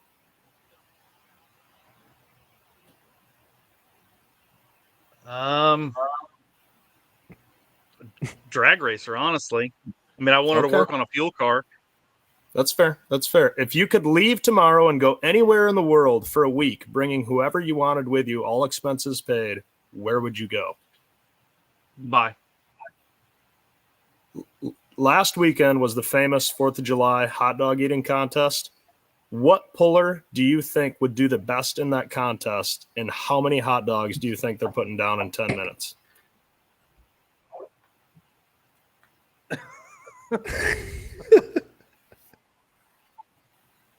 Does Truckee count? Oh, yeah, he counts. Truckee, yeah, he counts. Okay. Is that who you're going with? Truckee is a crew chief for Adam Bauer, one of the crew chiefs for Adam Bauer, for those of you who don't know. How many dogs do you think he's doing in 10 minutes? Well, surely he could do 15 to 20, I would think. I would agree. Glizzies. All right, that's that's all I got for you. Very, very well done, sir. I'm sorry I quit. Joe Biden, Matt Cain won that show.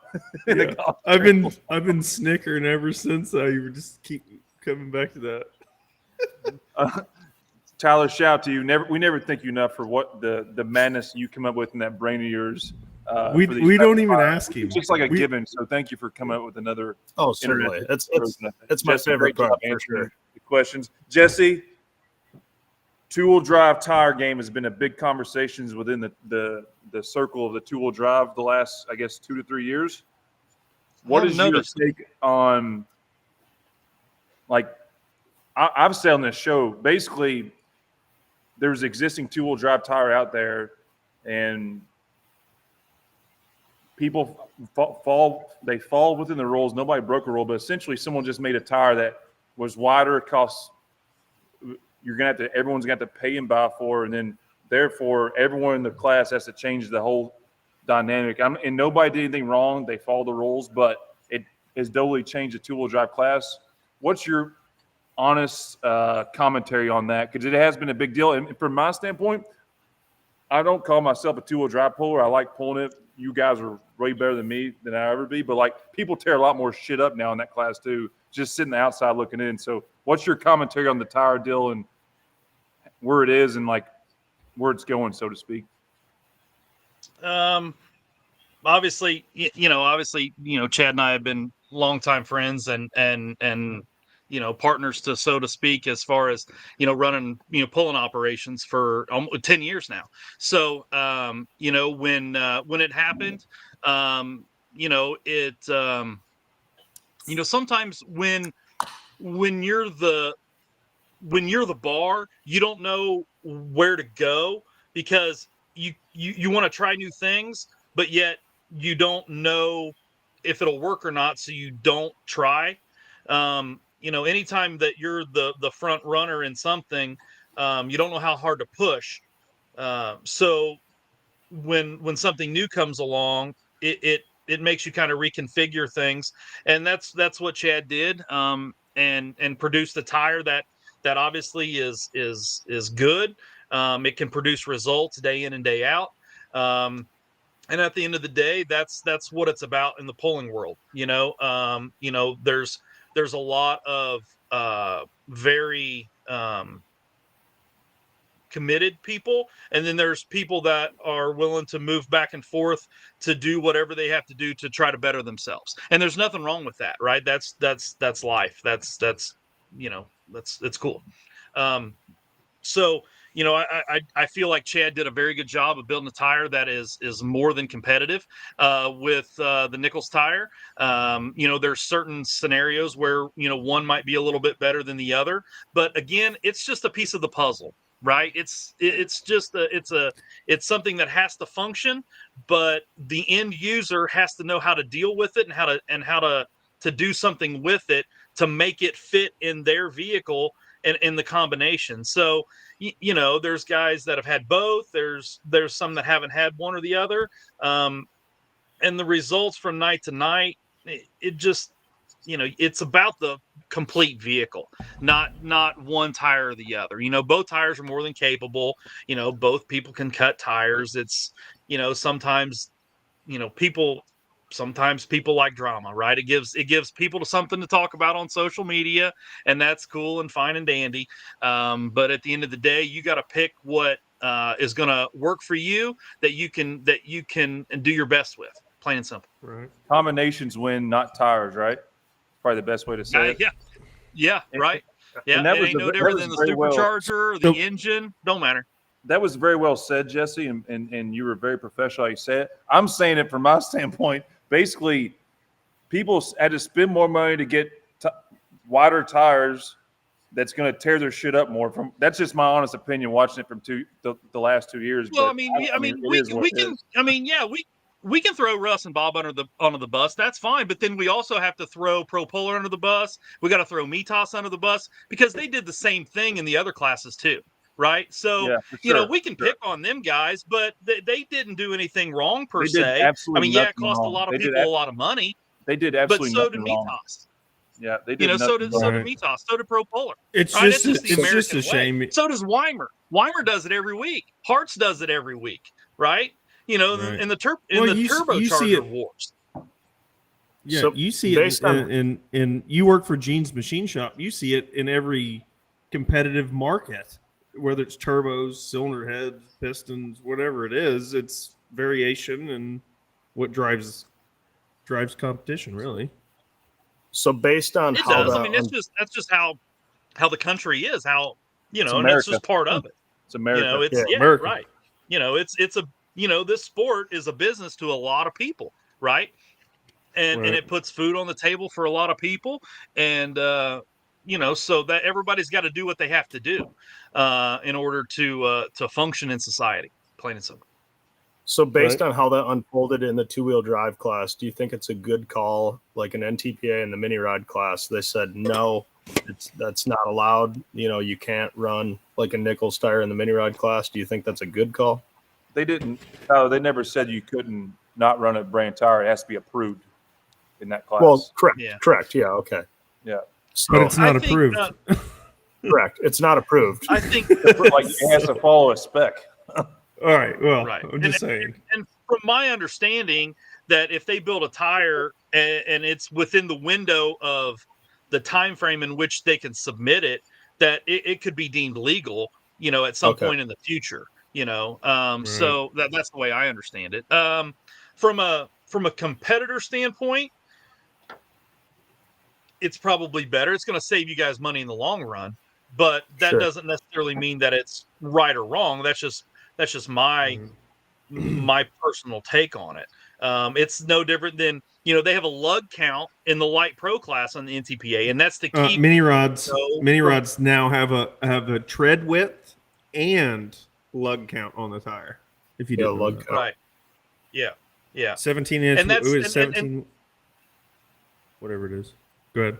Some of that is to keep from a tire becoming obsolete, and some of that a little bit as well. So, it's never easy, from a sanctioning body standpoint, because a sanctioning body standpoint is to be able to bring a show to a promoter and that promoter make money to be able to come back and do it again and provide a fair competition aspect to the puller that they want to continue to come.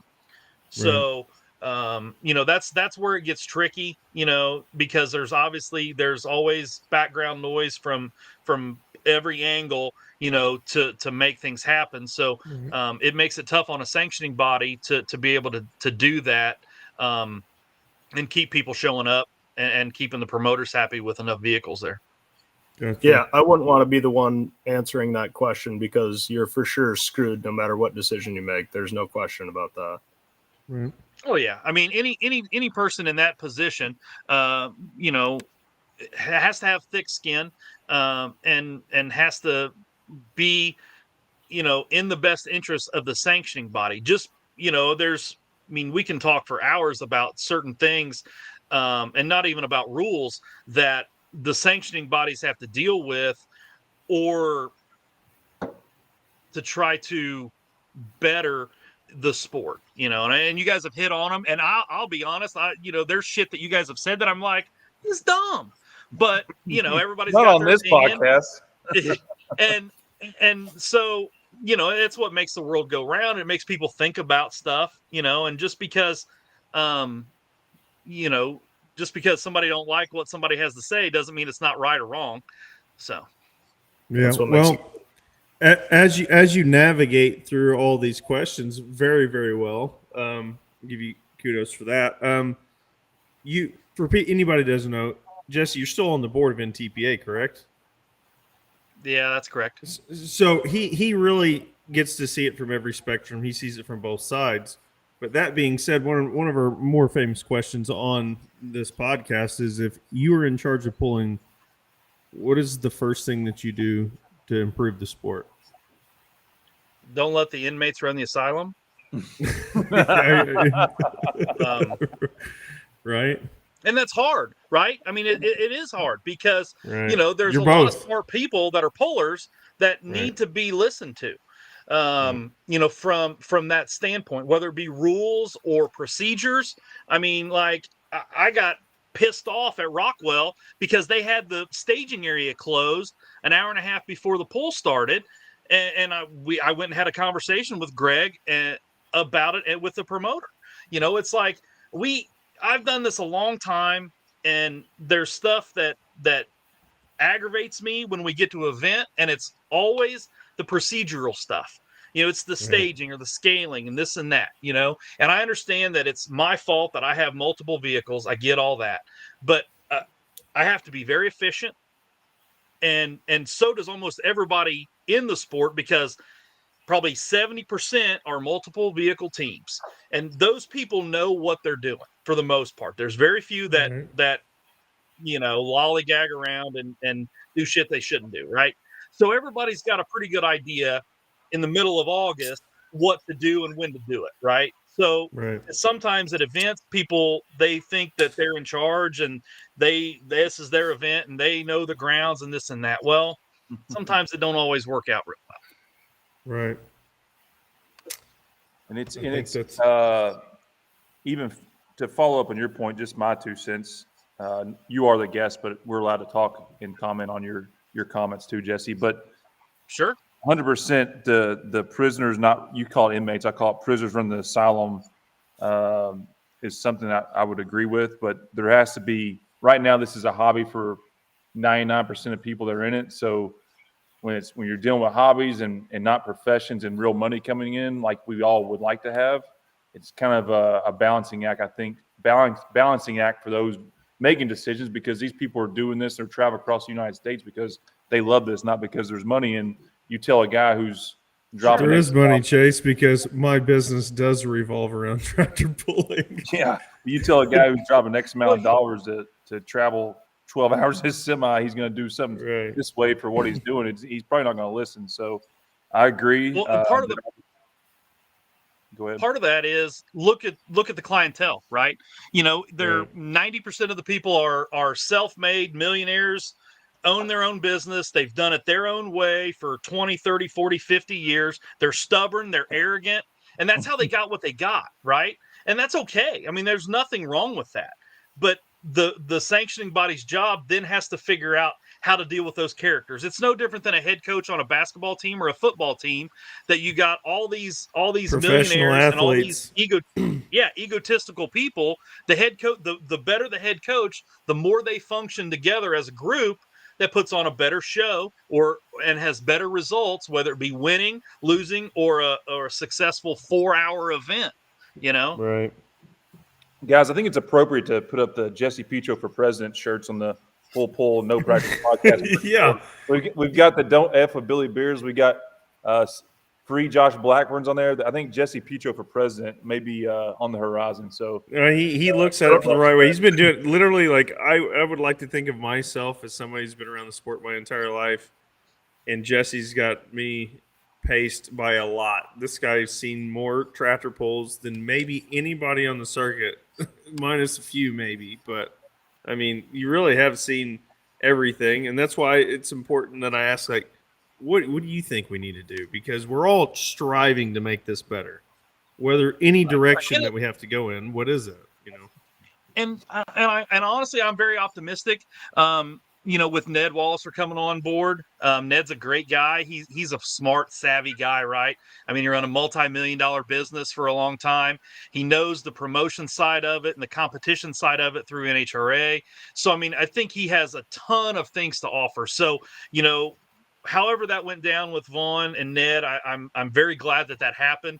Ned's a great guy, and I'm very optimistic for how things are going to go in the future with that. So I think that's nothing but positive for the sport of truck and tractor pulling. Right. I would agree with that. So awesome. This may be a little bit too much of a question. So because of that, I would ask that you don't say names, just at the chance that maybe you would answer it. For the people out there listening, when you say, don't let the inmates run the asylum, can you give us an example of what that would look like? Oh, not necessarily. I mean, it's nothing specific. You know what I mean? It's just more about how the rules are done. There's a lot of influence from pullers, and sometimes that the viewpoint gets skewed from a few. And then that reflects wholly as a group or as a class. So I think that's part of it. And that's the thing. There's some classes that absolutely need overhaul, plain and simple, but the sanctioning body is afraid to, because they don't want to hurt feelings, right? It's like which class needs an overhaul the most? The diesel superstock class, plain and simple. Dual drives. And they know this. Kent, Travis, I've told it to their face several times at the Enderle Pull-Off. The class as a whole, I feel like, is in trouble. Those guys, tractors run awesome, right? Colin, Travis, Kent. There's a handful more, but it's fuel. not a sustainable class for a whole season, right? You can't run them guys 20 times and then have, resets and or pull-offs, which is about gone now. So, but it's just not a sustainable class at should they be though? Plus pounds of boost. What's that? Yeah, are you glad pull-offs are gone? No, I'm not. No. I think it's backwards. They said if a class is bigger than 25, that there'll be no pull-offs. I think it's backwards. I think if the class is bigger than 25, there should be a pull-off, because then the squirrel who found the nut has got to prove it again that they can do it twice. Right? Because it happens. It happens in every class. I was under the understanding that pull-offs were coming back, but the weather has not been friendly enough to do it. I don't know, but dude, as I continue to say, I will beat this in people's heads. We don't have a distinct drawn line in the sand that is a goal, a touchdown, a basket, a finish line. We don't have it. We got to have it. Yeah, it's a moving target every night, right? You got to nail the. I don't know what you do to get the pull off. I'm not saying 60 people got to be in the pull off, but I don't know how you structure that to where you reel it in, but we have a given distance of the track that we all know, because right now we still don't know what the distance of the track is. I thought it was 310, 330, 350, 370. You don't know. I thought the Chapel Hill rule that was around in the early 2000s, we're not going 310 no more, but it was past 310, you're locked, or any top three, you're in. It's not that hard. Obviously, dude, some of the classes, diesel super stock, you're not going to make the top three come back. Or I hope to God you will. You can't do that. Right. And even pro stock, you're flirting, and I see what they're dealing with, but the people want to see pull-offs. People want to see a finish line in the sand that people cross, not come 35 feet from getting to. Oh, it's the class is complete. And I don't think you have to do it on the first session, right? The first session, okay, floating finish line, whatever, that's fine.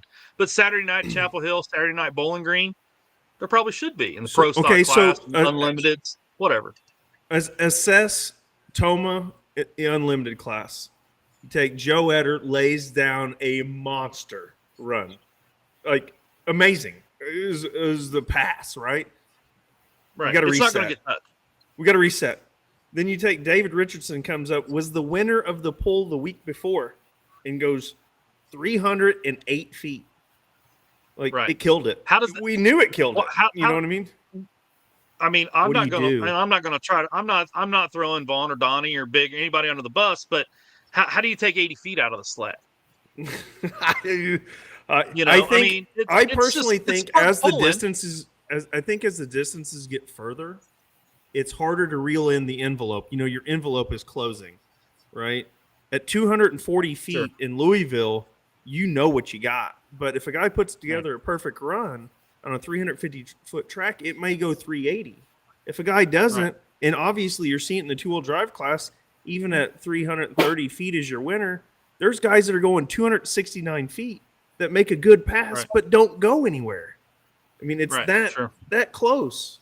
So it's difficult. And the whole thing too, this just makes too much sense. And again, we do this podcast to give our opinions to help grow pulling, and people do listen to it. I don't mean that arrogantly, but they do.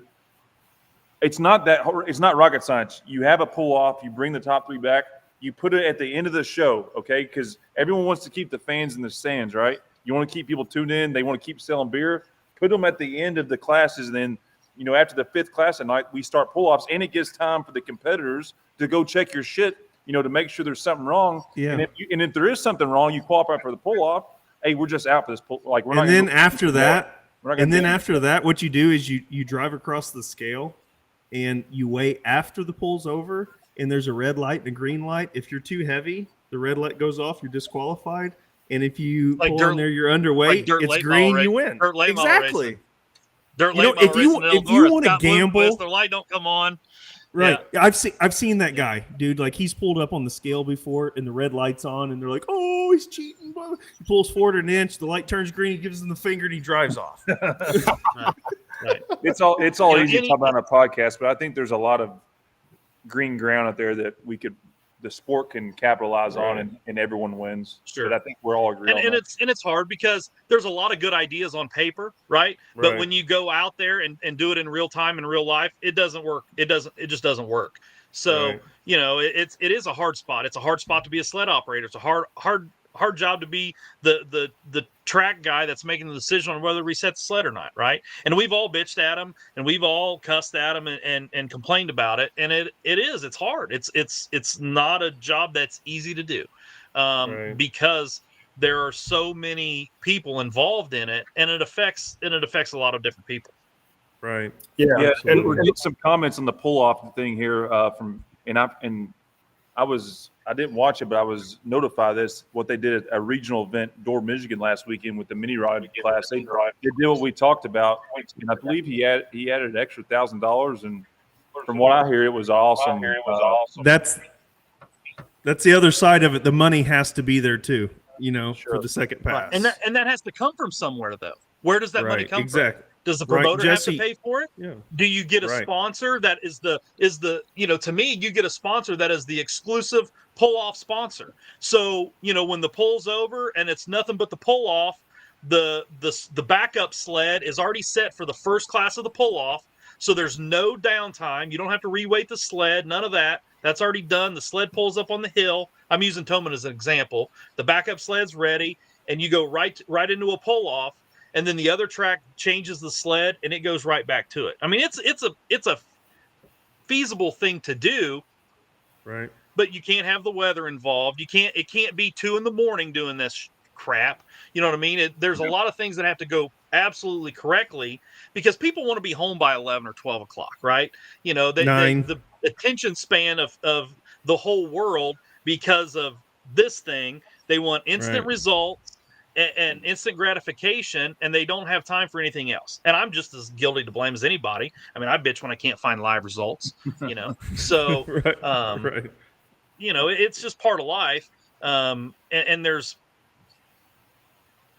Doc Christensen said something, probably the smartest thing that's ever come out of his mouth that I've heard. And he said, "Money's the answer. What's the question?"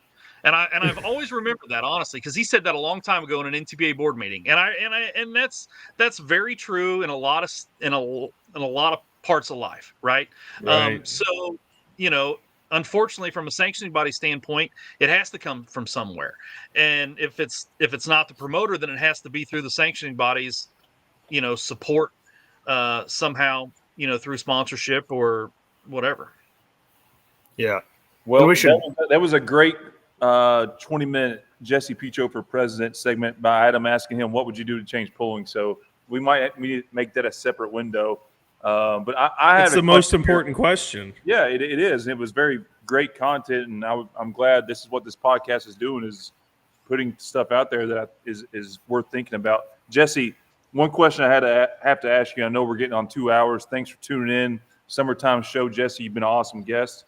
The two-wheel drive class specifically, we talk about all this stuff, and we're kind of touching the same things, but essentially, you can't put on a good show with 40 vehicles and anything. They're making it work, and there are enthusiasts out there, but there has to come a time, and you said it earlier in our interview, is the class is growing and it's not slowing down. There has to be a scenario where it's controlled entries, I think, like a Chapel Hill type scenario. Do you think that could ever work for a two-wheel drive class? And how, if so, how would you structure it where it's like you got to qualify to be there?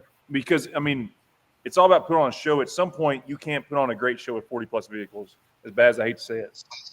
So you would have a group of trucks. We'll call it 20 because I think 20 is a pretty round number. Those 20 trucks would sign a contract for X amount of shows. We'll say it's the Grand National Circuit. Okay. So we'll say there's 13 of those hooks. Those trucks run only at those events. So if I sign up with Buckeye Hauler to run that circuit, you will not see it at the local county fair on a Monday night. That's my take on it. And I guess I've personally tried to do that a little bit with having trucks that we like to run at the region level or at the pro pulling level and the Grand National level. To try to do that, and that was just my take on it years ago when we started down the road of building our own trucks to try to do that. So I think it's possible to do. I think the landscape of pulling with the amount of time that it takes and the amount of money it takes, the people that have the money are very busy taking care of the businesses that makes them the money. So I think you could get a lot of the classes to do that, and that's the only place they run, and that would try to create a more premier setup.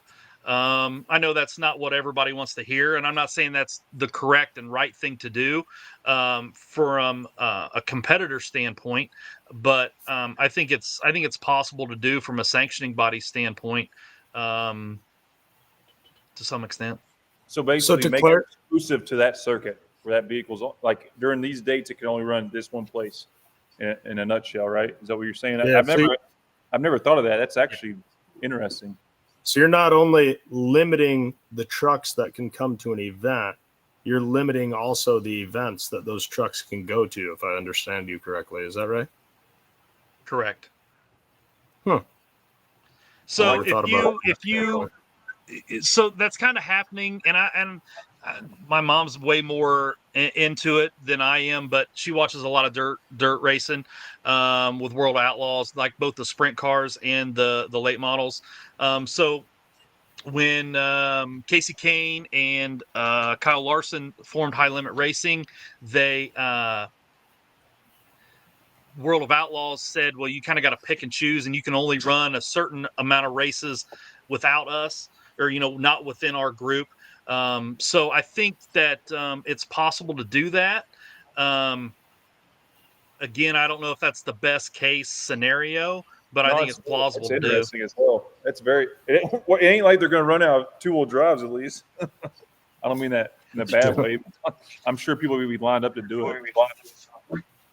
So, Jesse, everybody has that one person that if it's Saturday night at Bowling Green, and let's say you're last took in the class, and of course, it always means a lot to take the win, but it always means a little bit more to take that win from a certain someone. Who's your certain someone that makes it that much sweeter when you pull in front of them?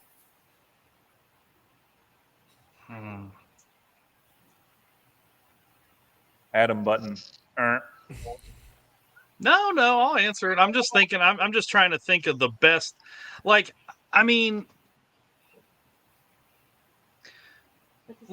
from the pure tire standpoint, of course, I'm going to say Russ. But from a pure competitive standpoint, if Jared or Bethany is leading the class and I beat them, then I'm probably going to be pretty satisfied with that. I feel like that when we beat them on the PPL side. So, that would probably be. I want to win anytime, right? I mean, that's it doesn't really matter. You almost have to stage that. You almost have to stage that question in the fact of where you're pulling at PPL, NTPA, region, all of them, because right, they all get it. Most of the time I beat myself. Does that count? Yeah. There you go. So many two-wheelers. Yeah. Well, that's a good answer. That's a good answer. Coming up on 2 hours, I know we have another Two Truths, One Lie segment getting narrowed down here. Adam, Jesse, you've been phenomenal. Anything else we want to get the Jesse Petro for president campaign added to while we have the guy for another couple of minutes? I got a list of questions here, but hell, he's going through them all. He's done a really good job, man. I mean, I only have one more. Go ahead, Tyler. You said that there were some things that we say on here, which we are three idiots, and we don't hold back on that. Do you have something in mind that we were breaking down that you listened to on here where you were just like, man, I wish I was on there right now to tell them all to shut up and let me speak my piece? Because we get corrected all the time. And I would love, even if it was something 6 weeks ago, for you to be like, when you guys talked about this, all three of you were dead wrong.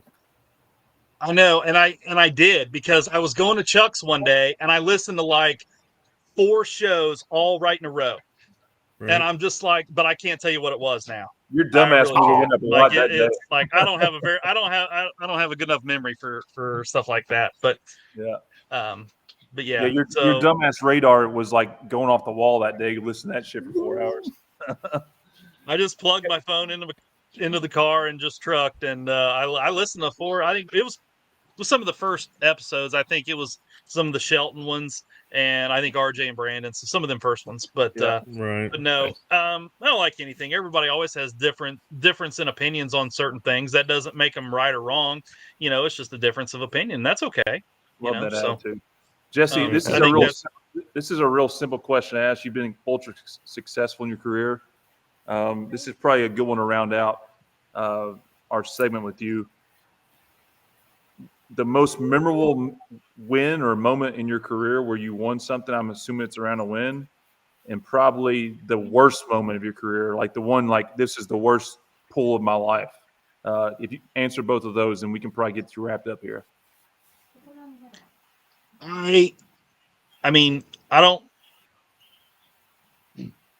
There was a win at Bowling Green, and I was in two-timing, and Adam may remember this, but I know Bob was there, but Bowling Green is so jacked up with the staging and stuff. So we were on the drawbar pad and we hadn't warmed the truck yet. So we warmed it, and it had a dead cylinder. It had a broken exhaust rocker. So we took it off. I had to drop 6, but we took it off. We changed the rocker arm, put it back on, and made the pull off and come back, and I made a run, and we had pulled back around because we parked down by the starting line, and there was 2 more trucks in the pull off, and I heard the distance, and I specifically remember that I won, and I remember like pounding on the top of the hood of the truck, and that's something that kind of stands out in my head, because obviously winning Bowling Green's big. On the same token of Bowling Green, I was in the pull-off with Jeff Schaefer, and my dad had helped Jeff that week get the motor put back together with some parts and pieces. Jeff and Pam are great people, and he was leading, and I was in the pull-off with him, and I'm going down the track, and I can see the blower belt pieces hitting me in the face, and I'm just like, come on, please make it to the finish line. And of course it didn't. And otherwise I think I would have won, but it's hard to complain. It's hard about complaining about getting second at Bowling Green, but that's just an incident that I remember in my head. Anytime you break something, that's obviously always, not good. But we've been pretty fortunate. We haven't broken a lot of stuff for the amount of stuff that we run down the track every week, knock on wood. But it's not a question of if, it's just when and how bad. Right. That's right. When's the next time we're going to see the Petro Motorsports stable out? Brandenburg, Kentucky. I know Chad's running, and kind of take us through as a sign off. You're the 2024 where you are and where you hope to be. Obviously, you're going to say championships, but kind of the rundown and kind of what the next few weeks look like.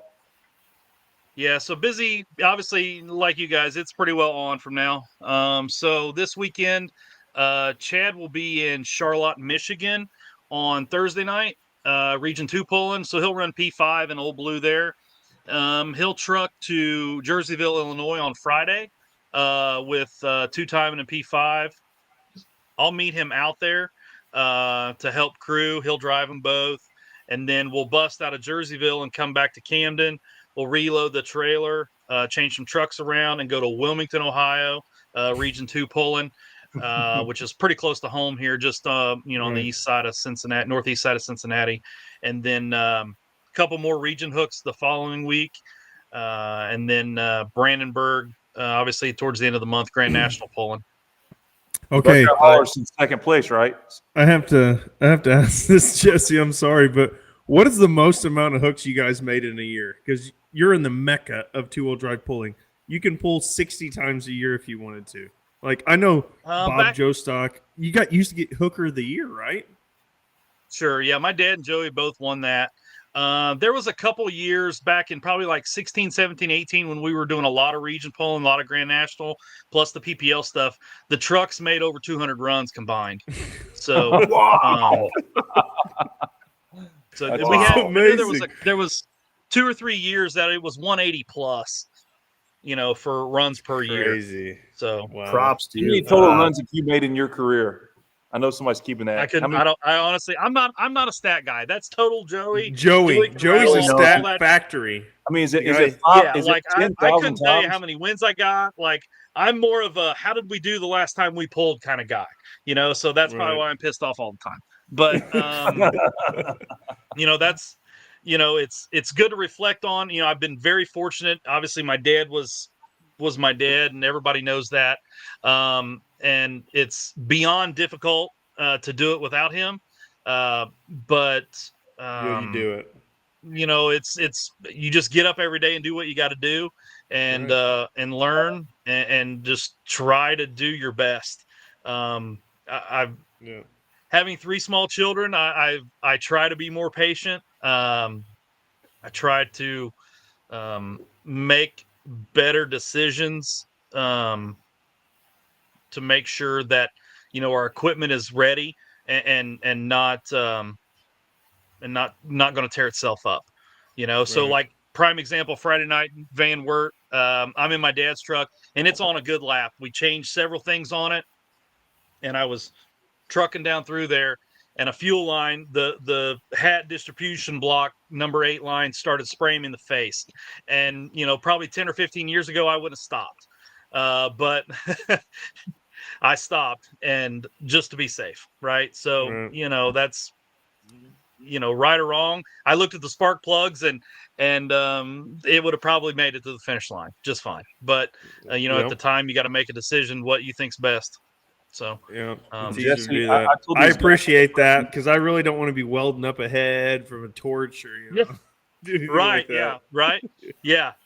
So it was, I was like, we're gonna fight another day with this thing. So, appreciate that. I told these guys prepping this show, obviously, it's not a matter of if, it's a matter of when you win your next championship. And I know that's going to be a special one for you, because it's going to be your first one without your dad. Just like Adam, it's not a matter of if, it's a matter of when. And I look forward to the day when we can all celebrate. Hopefully, I'm just not there to take second place from you if I am competing against you, either one of you. But you and Adam both, sometimes guys like me take it for granted, having your father and the one that keeps you there going all the time, to not having them available. So I don't always say it, but you guys, I envy you all and what you're doing. I know championships are on the horizon. We're all going to party our ass off when y'all all get them one day. So everybody has to win. If everybody doesn't win, and this isn't hyperbole about, what we're talking about, participation trophies, we all need to win and do good. If not, we all start losing interest. I mean, that's what drives us all. But yeah, absolutely. I mean, we all party anyways. we all thought at Toma, I hate to say it, we all thought at Toma Saturday, there's no way this poll's going to happen. No way this poll's going to happen. We got a speaker out there. We got music playing. It's pretty late.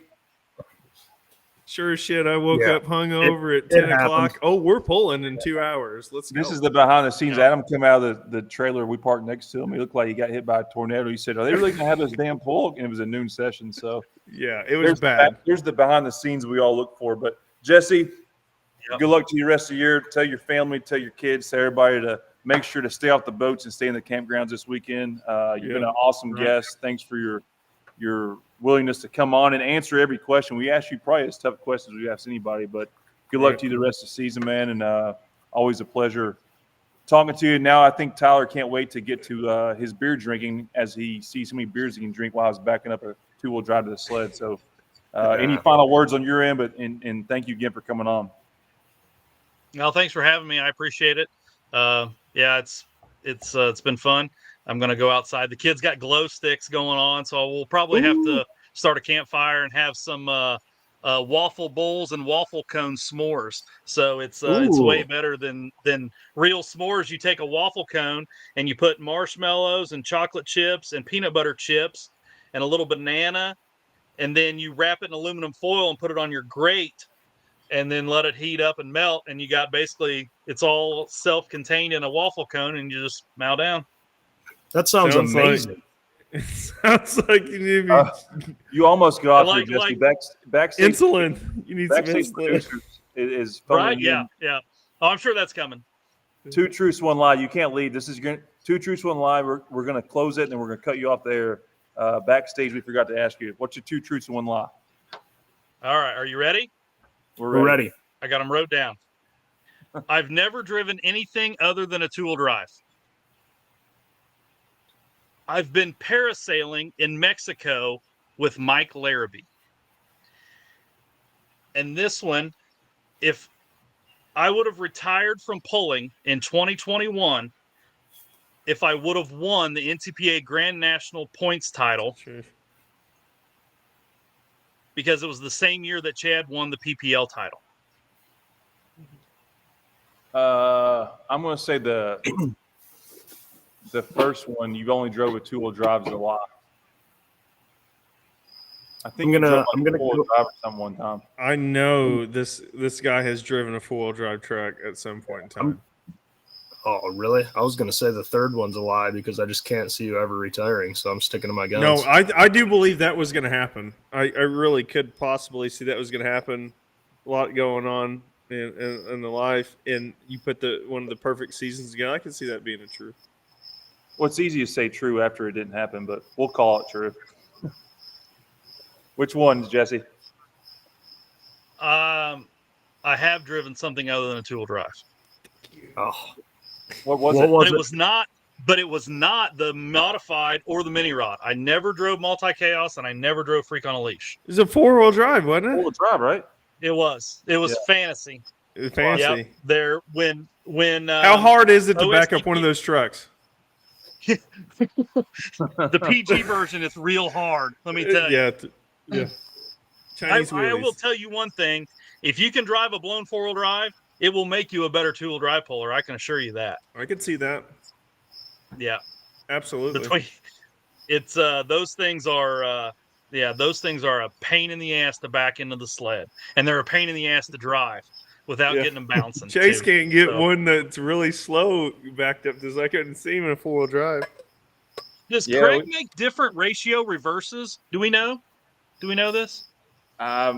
We can probably look into it. I'm still looking for the self-backup gear. I'm starting to love it. wonder those because Fair all enough. those 4-wheel drives they all use converters, right? So it's like automatic transmission. Yeah, They- for the most part. Yeah. Yeah. And it's totally different. So Yeah, you know, that's- if I drive that thing at Brandenburg, you know, you got to pull to 150, 200 feet at Brandenburg to back in. Will I be okay back in? Not my truck. Not my worry. If you drive. how about As long as Not my monkeys, not my circus. Okay. as long as about- you get it how on the about- first try. Okay, so Jesse, try. that being Got it. said, if you did drive Suffering Sanity in Brandenburg, Kentucky, it would be the first vehicle that you have driven in competition with a roll cage on it. True. Ooh, that's fun. Guess we have to do it. I guess Yep. the decision's made. So that would mean that then I would be one step closer to having a mini rod and or a light modified. Yeah, That's right. You just Get you that gateway drug. That's it? Okay. we'll leave That's what it'll anything be. to you. You just Little- make little coffee. And- roll cage and and a probably- two-wheeler. and maybe a truck that has down headers on it that are probably way louder than any header that you've ever had on a 2-wheel drive truck. Yeah. Yeah, like I haven't driven Old Blue. Old Blue's got funny car headers on it, but I've never driven it. So Dude, Louder- I I'm sure I would drove pick I that drove up a for 2-wheel sure. drive once with those headers on it. Loudest thing I've ever heard in my It was. life. The first time I drove it, I believe it. I'm serious. It was louder than driving unlimited. I promise. Oh, I believe it. Yeah. Yeah, So- I believe it. Cool. Mind Jesse, game. freaking you Jesse. out. We're hell of a show. Thanks. Tell the family Thanks, hello. Jesse. Thanks for having me. Be safe, and we'll. You guys we'll see have you good real luck. soon. I actually have already placed my bet for Fairfield, Illinois. So good luck with that. Do you If mind it doesn't rain, to reveal who you took? I haven't entered yet, Jesse. I'm just saying. Also, you don't have to be entered like 80 hours before the poll or anything. No, it's PPL. Nah. Oh, okay, gotcha. Okay. All right, you can just collect your winnings. You ain't got to tell us. Chase told me there's way too many people. You can probably see it anyways. Yeah, I can't see it. All right, Jesse. Appreciate you, man. Thanks, Cheers. buddy. Thanks, guys. Thanks for Thanks coming for your on. time. Have a good night. Yeah, Awesome. thanks, man. dude. He was the easiest interview of all time. Yeah. Well-spoken I shut my individual, phone man. off, I'm telling you, that guy is so prepared when he comes here, and he is very much prepared in every facet. Yeah, Like he knows. That's why he's so good. You have the amount of stuff that they have, and yes, they have a lot of help that he has, but he's a huge 100% part of that. So he is preparation. Is very, very, very good. So yeah. All right, so you want to do your beer segment and then get off the show and act like I don't know. Is it too late? flashbacks to Russell Wilson? Are you going to be slurring your words when you get off here again? Is it too late? Do we got to push this segment? I mean, that's up to y'all. I mean, the content's not going anywhere. So we are coming up on 2:20. So maybe this is a good sign off for us. Well, I guess if we're going to do it, we should get on it, and it's up to you guys. I think I got Adam. You got one? You got a freshie there? I got a cooler with 3 left in it. The problem is I have a mound of them here already kind of forming, so I might have a ball of foam in my stomach if I try to drink this too fast. I wish I had multiple mugs. These koozies that were, if anybody could see, this is a beautiful koozie here that Bonesy got me, right? It's got my wife's misspelled name on it, which he fixed.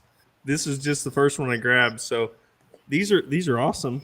So I will do my best. This one's almost full, I think. So start that video. We'll see how many beers we can put down. Right. How many should we line up, Tyler? Oh shit, you're going. Oh,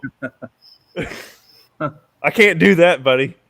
I got a fresh 12-ouncer here. Wait. This is as soon as it starts moving backwards. Okay, as soon as it starts moving backwards. Hang on. We got to get this. Whoa. Restart. Whoa. We gotta... All right, Chase, count us down. Hold on a second. Before we do that, Tyler, I want to do one thing real quick. I don't want to drag this out any longer than we have. This is getting long, but I'm going to start a stopwatch. Yep. See how long it actually takes to do this. So, Chase, tell us what we're doing before we get started.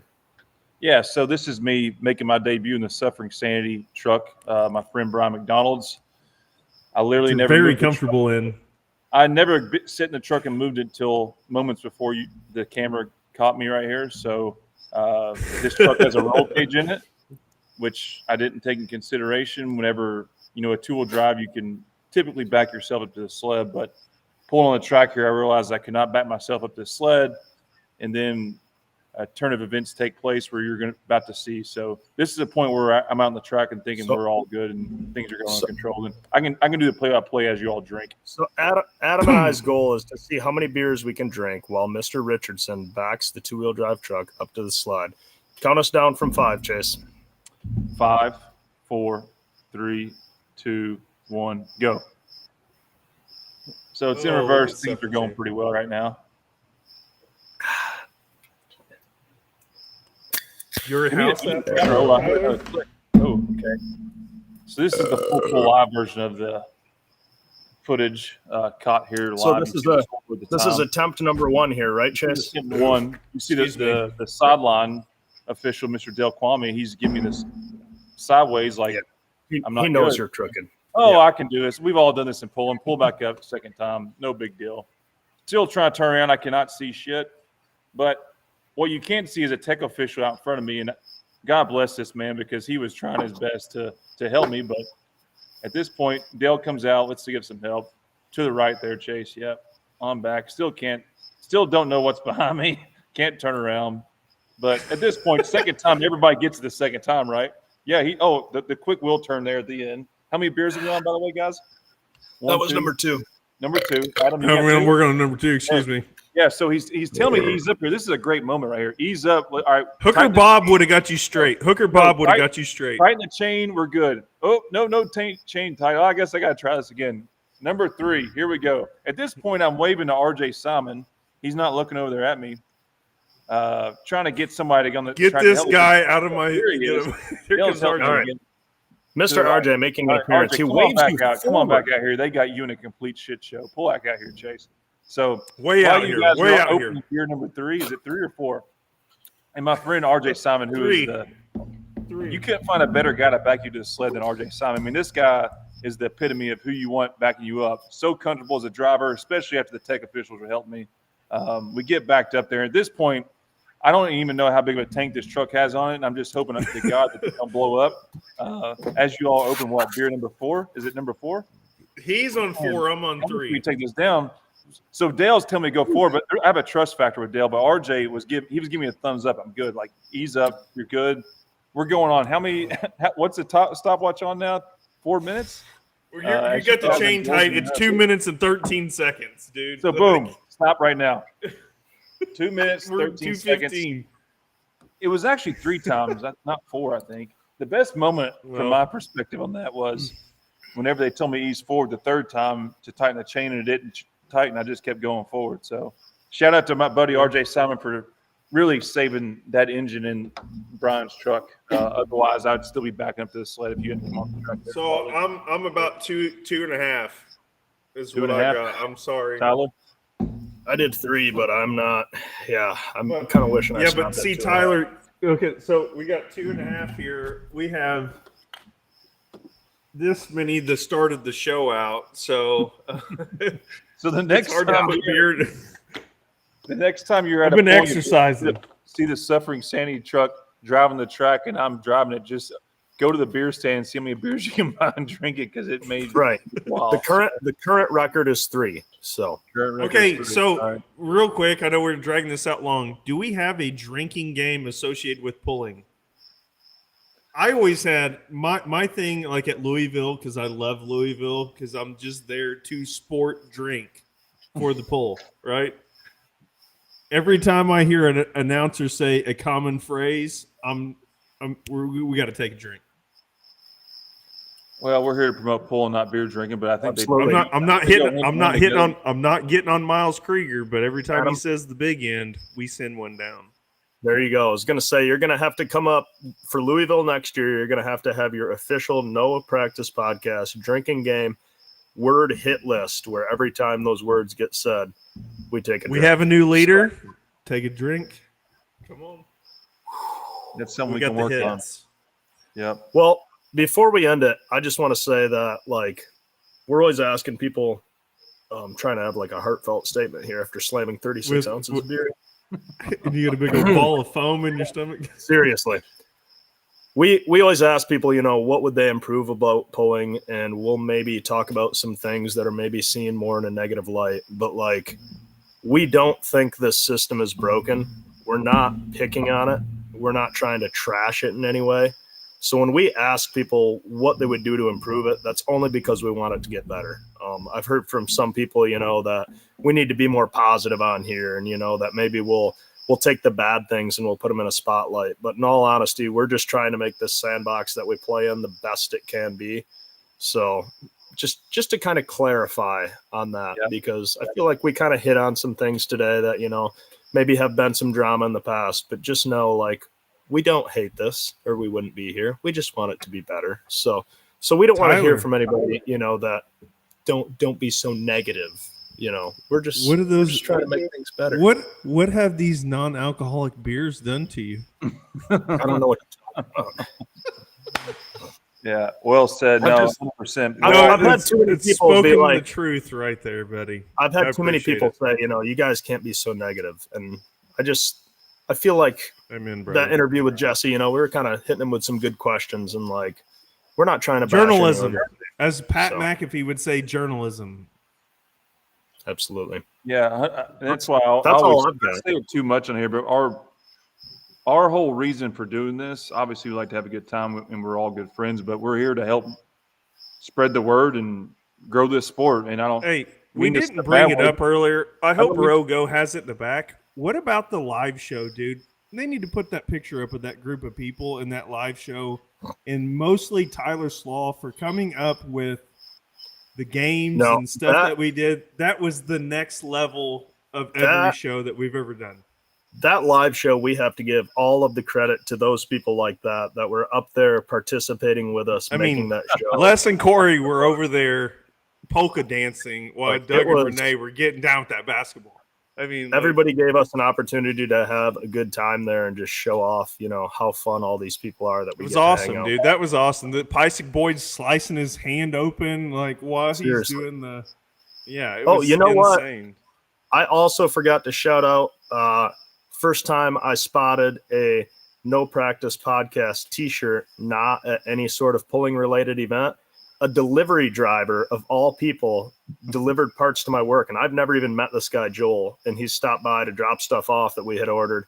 And he caught me so off guard because he walked up to me. He just walked in our building. And I was just working away at a bench. Awesome. And he looks at me and I look over at him and I look back forward and I'm like, what the hell is he wearing? And I look back over at him and he's like, "Are you Tyler?" I was like, "Yes." I was like, "I like your shirt." And he's probably like, "Man, this guy is pretty freaking awkward in real life." Yeah, I'm like, "Sorry, I didn't mean to be like that." I'm like, "You really just caught me off guard, though." He's like, "Oh, I love the show." He's like, "I figured you might be here." So that was pretty cool. Awesome shit. That's insane. And all the fans that have stopped by, please, we're one of you all. We just are lucky enough to do this, and we really do enjoy it. We have stickers, merchandise, all this stuff. The guys can be loaded up with things to give fans, but you fans are what makes us do this. And like I said, we're here. Pretty cool the feedback that we get. Grow the sport. You can catch us. So I'm going to go to the pool 10 minutes from Adam's house. He's not going to this Friday, Fairfield. Me and Adam, Chapel Hill. The following week, I think you got you got a Goshen and two other. It's Hell Week. Yeah, you get Hell Week, buddy. Yeah. So I think with the madness going on here, we're working and we've had some opportunities to do some more live shows. I'd say at least 2 more times this summer you're going to see some live shows, but we might have. Tyler, tell us your schedule. You got Jerseyville Henry, right? Is that right? Jerseyville Henry. I don't even know. I'll be honest. I don't even pay attention. Evansville. I mean, you're about to get. It's a pull 10 minutes from Adam's house. He's not going to. It's Fairfield. No, that's Evansville, buddy. That's not Fairfield. Fairfield's 50 minutes from the house. Evansville's 9 miles from my house. Yeah, it's Fairfield, and then Henry is the same weekend as Chapel Hill, if I'm not mistaken. Okay, let's put that out there. We will at some point in time, when we get the right guy on there, we're going to find out how to make point systems work so we can go to the pools that we want to. But that's enough of that. There you go. But anyway, we'll be keeping everyone up to date on when our next show will be. It's kind of a moving target, but it will be on a Wednesday coming up in the next couple of weeks. So, and working on live versions of it. I see some people in the comments there telling me to check my bets. Apparently our long I forgot about that. The Dark Knight may have got you. Are you? There's no way, dude. Or what? Pull it up. No way. I'll pull it up. Guys, it's not looking good. Yeah. Didn't happen. Go to the leaderboard up top. Go to the leaderboard. And then drop down box at the top there. Go to the top. Competitor distances. No, NA 2-wheel drive picks go down, and it's Superfield we did, I think. Yeah. Superfield. Yeah. That's all right. What are we looking for here? That's like Superstock Ag. Superfield. Go up. Competitor distances. No, we did the Superfield class. Oh, go to the drop down box again. You clicked on the wrong class. Oh yeah. Sorry, he's drinking all these non-alcoholic beers and he's getting discombobulated. The Dark Knight got second. Are you serious? Look at this. Oh, wait, what? You said no was just out of the top 3 F word. No, dude. Wait. So did one of my long shots hit? But they both 2 of the 3 have to finish in the top both your picks had to finish the top 3, and she said no, got 4th. Fourth. So. Oh, really? They both have to? Tyler, look at the long shot coming in here from the fucking Batman. Look at that. Dude, if that guy had finished in number 3, like, wow. That was close. It could have been. It would have covered from the moment you went in and talked to that lady to the moment your chin hit the floor in the hot. So close. So both of them That's have betting. to get in the top for him to hit. Yeah. Shoot. Yeah. All right. We were close, guys. We were close. This is a record show. 2 hours. 2.5 hours. We thought it was going to be short. Jesse was awesome. Lots to talk about. Pulling fans, we're going to do our sign-off. Cheers. Thank you all. Come see us at a pull nearby soon. Fairfield, Illinois this Friday, and then who knows where after that. But we'll be back again soon. Thank you all for support. Thanks for watching No Practice Podcast. Cheers. Cheers. Peace. That's a wrap. Bye-bye. We hope you enjoyed this episode of the No Practice Podcast. Have a good one. Bye. Stay tuned for the next episode, where we guarantee there still won't be any practice. Bye-bye. Bye-bye.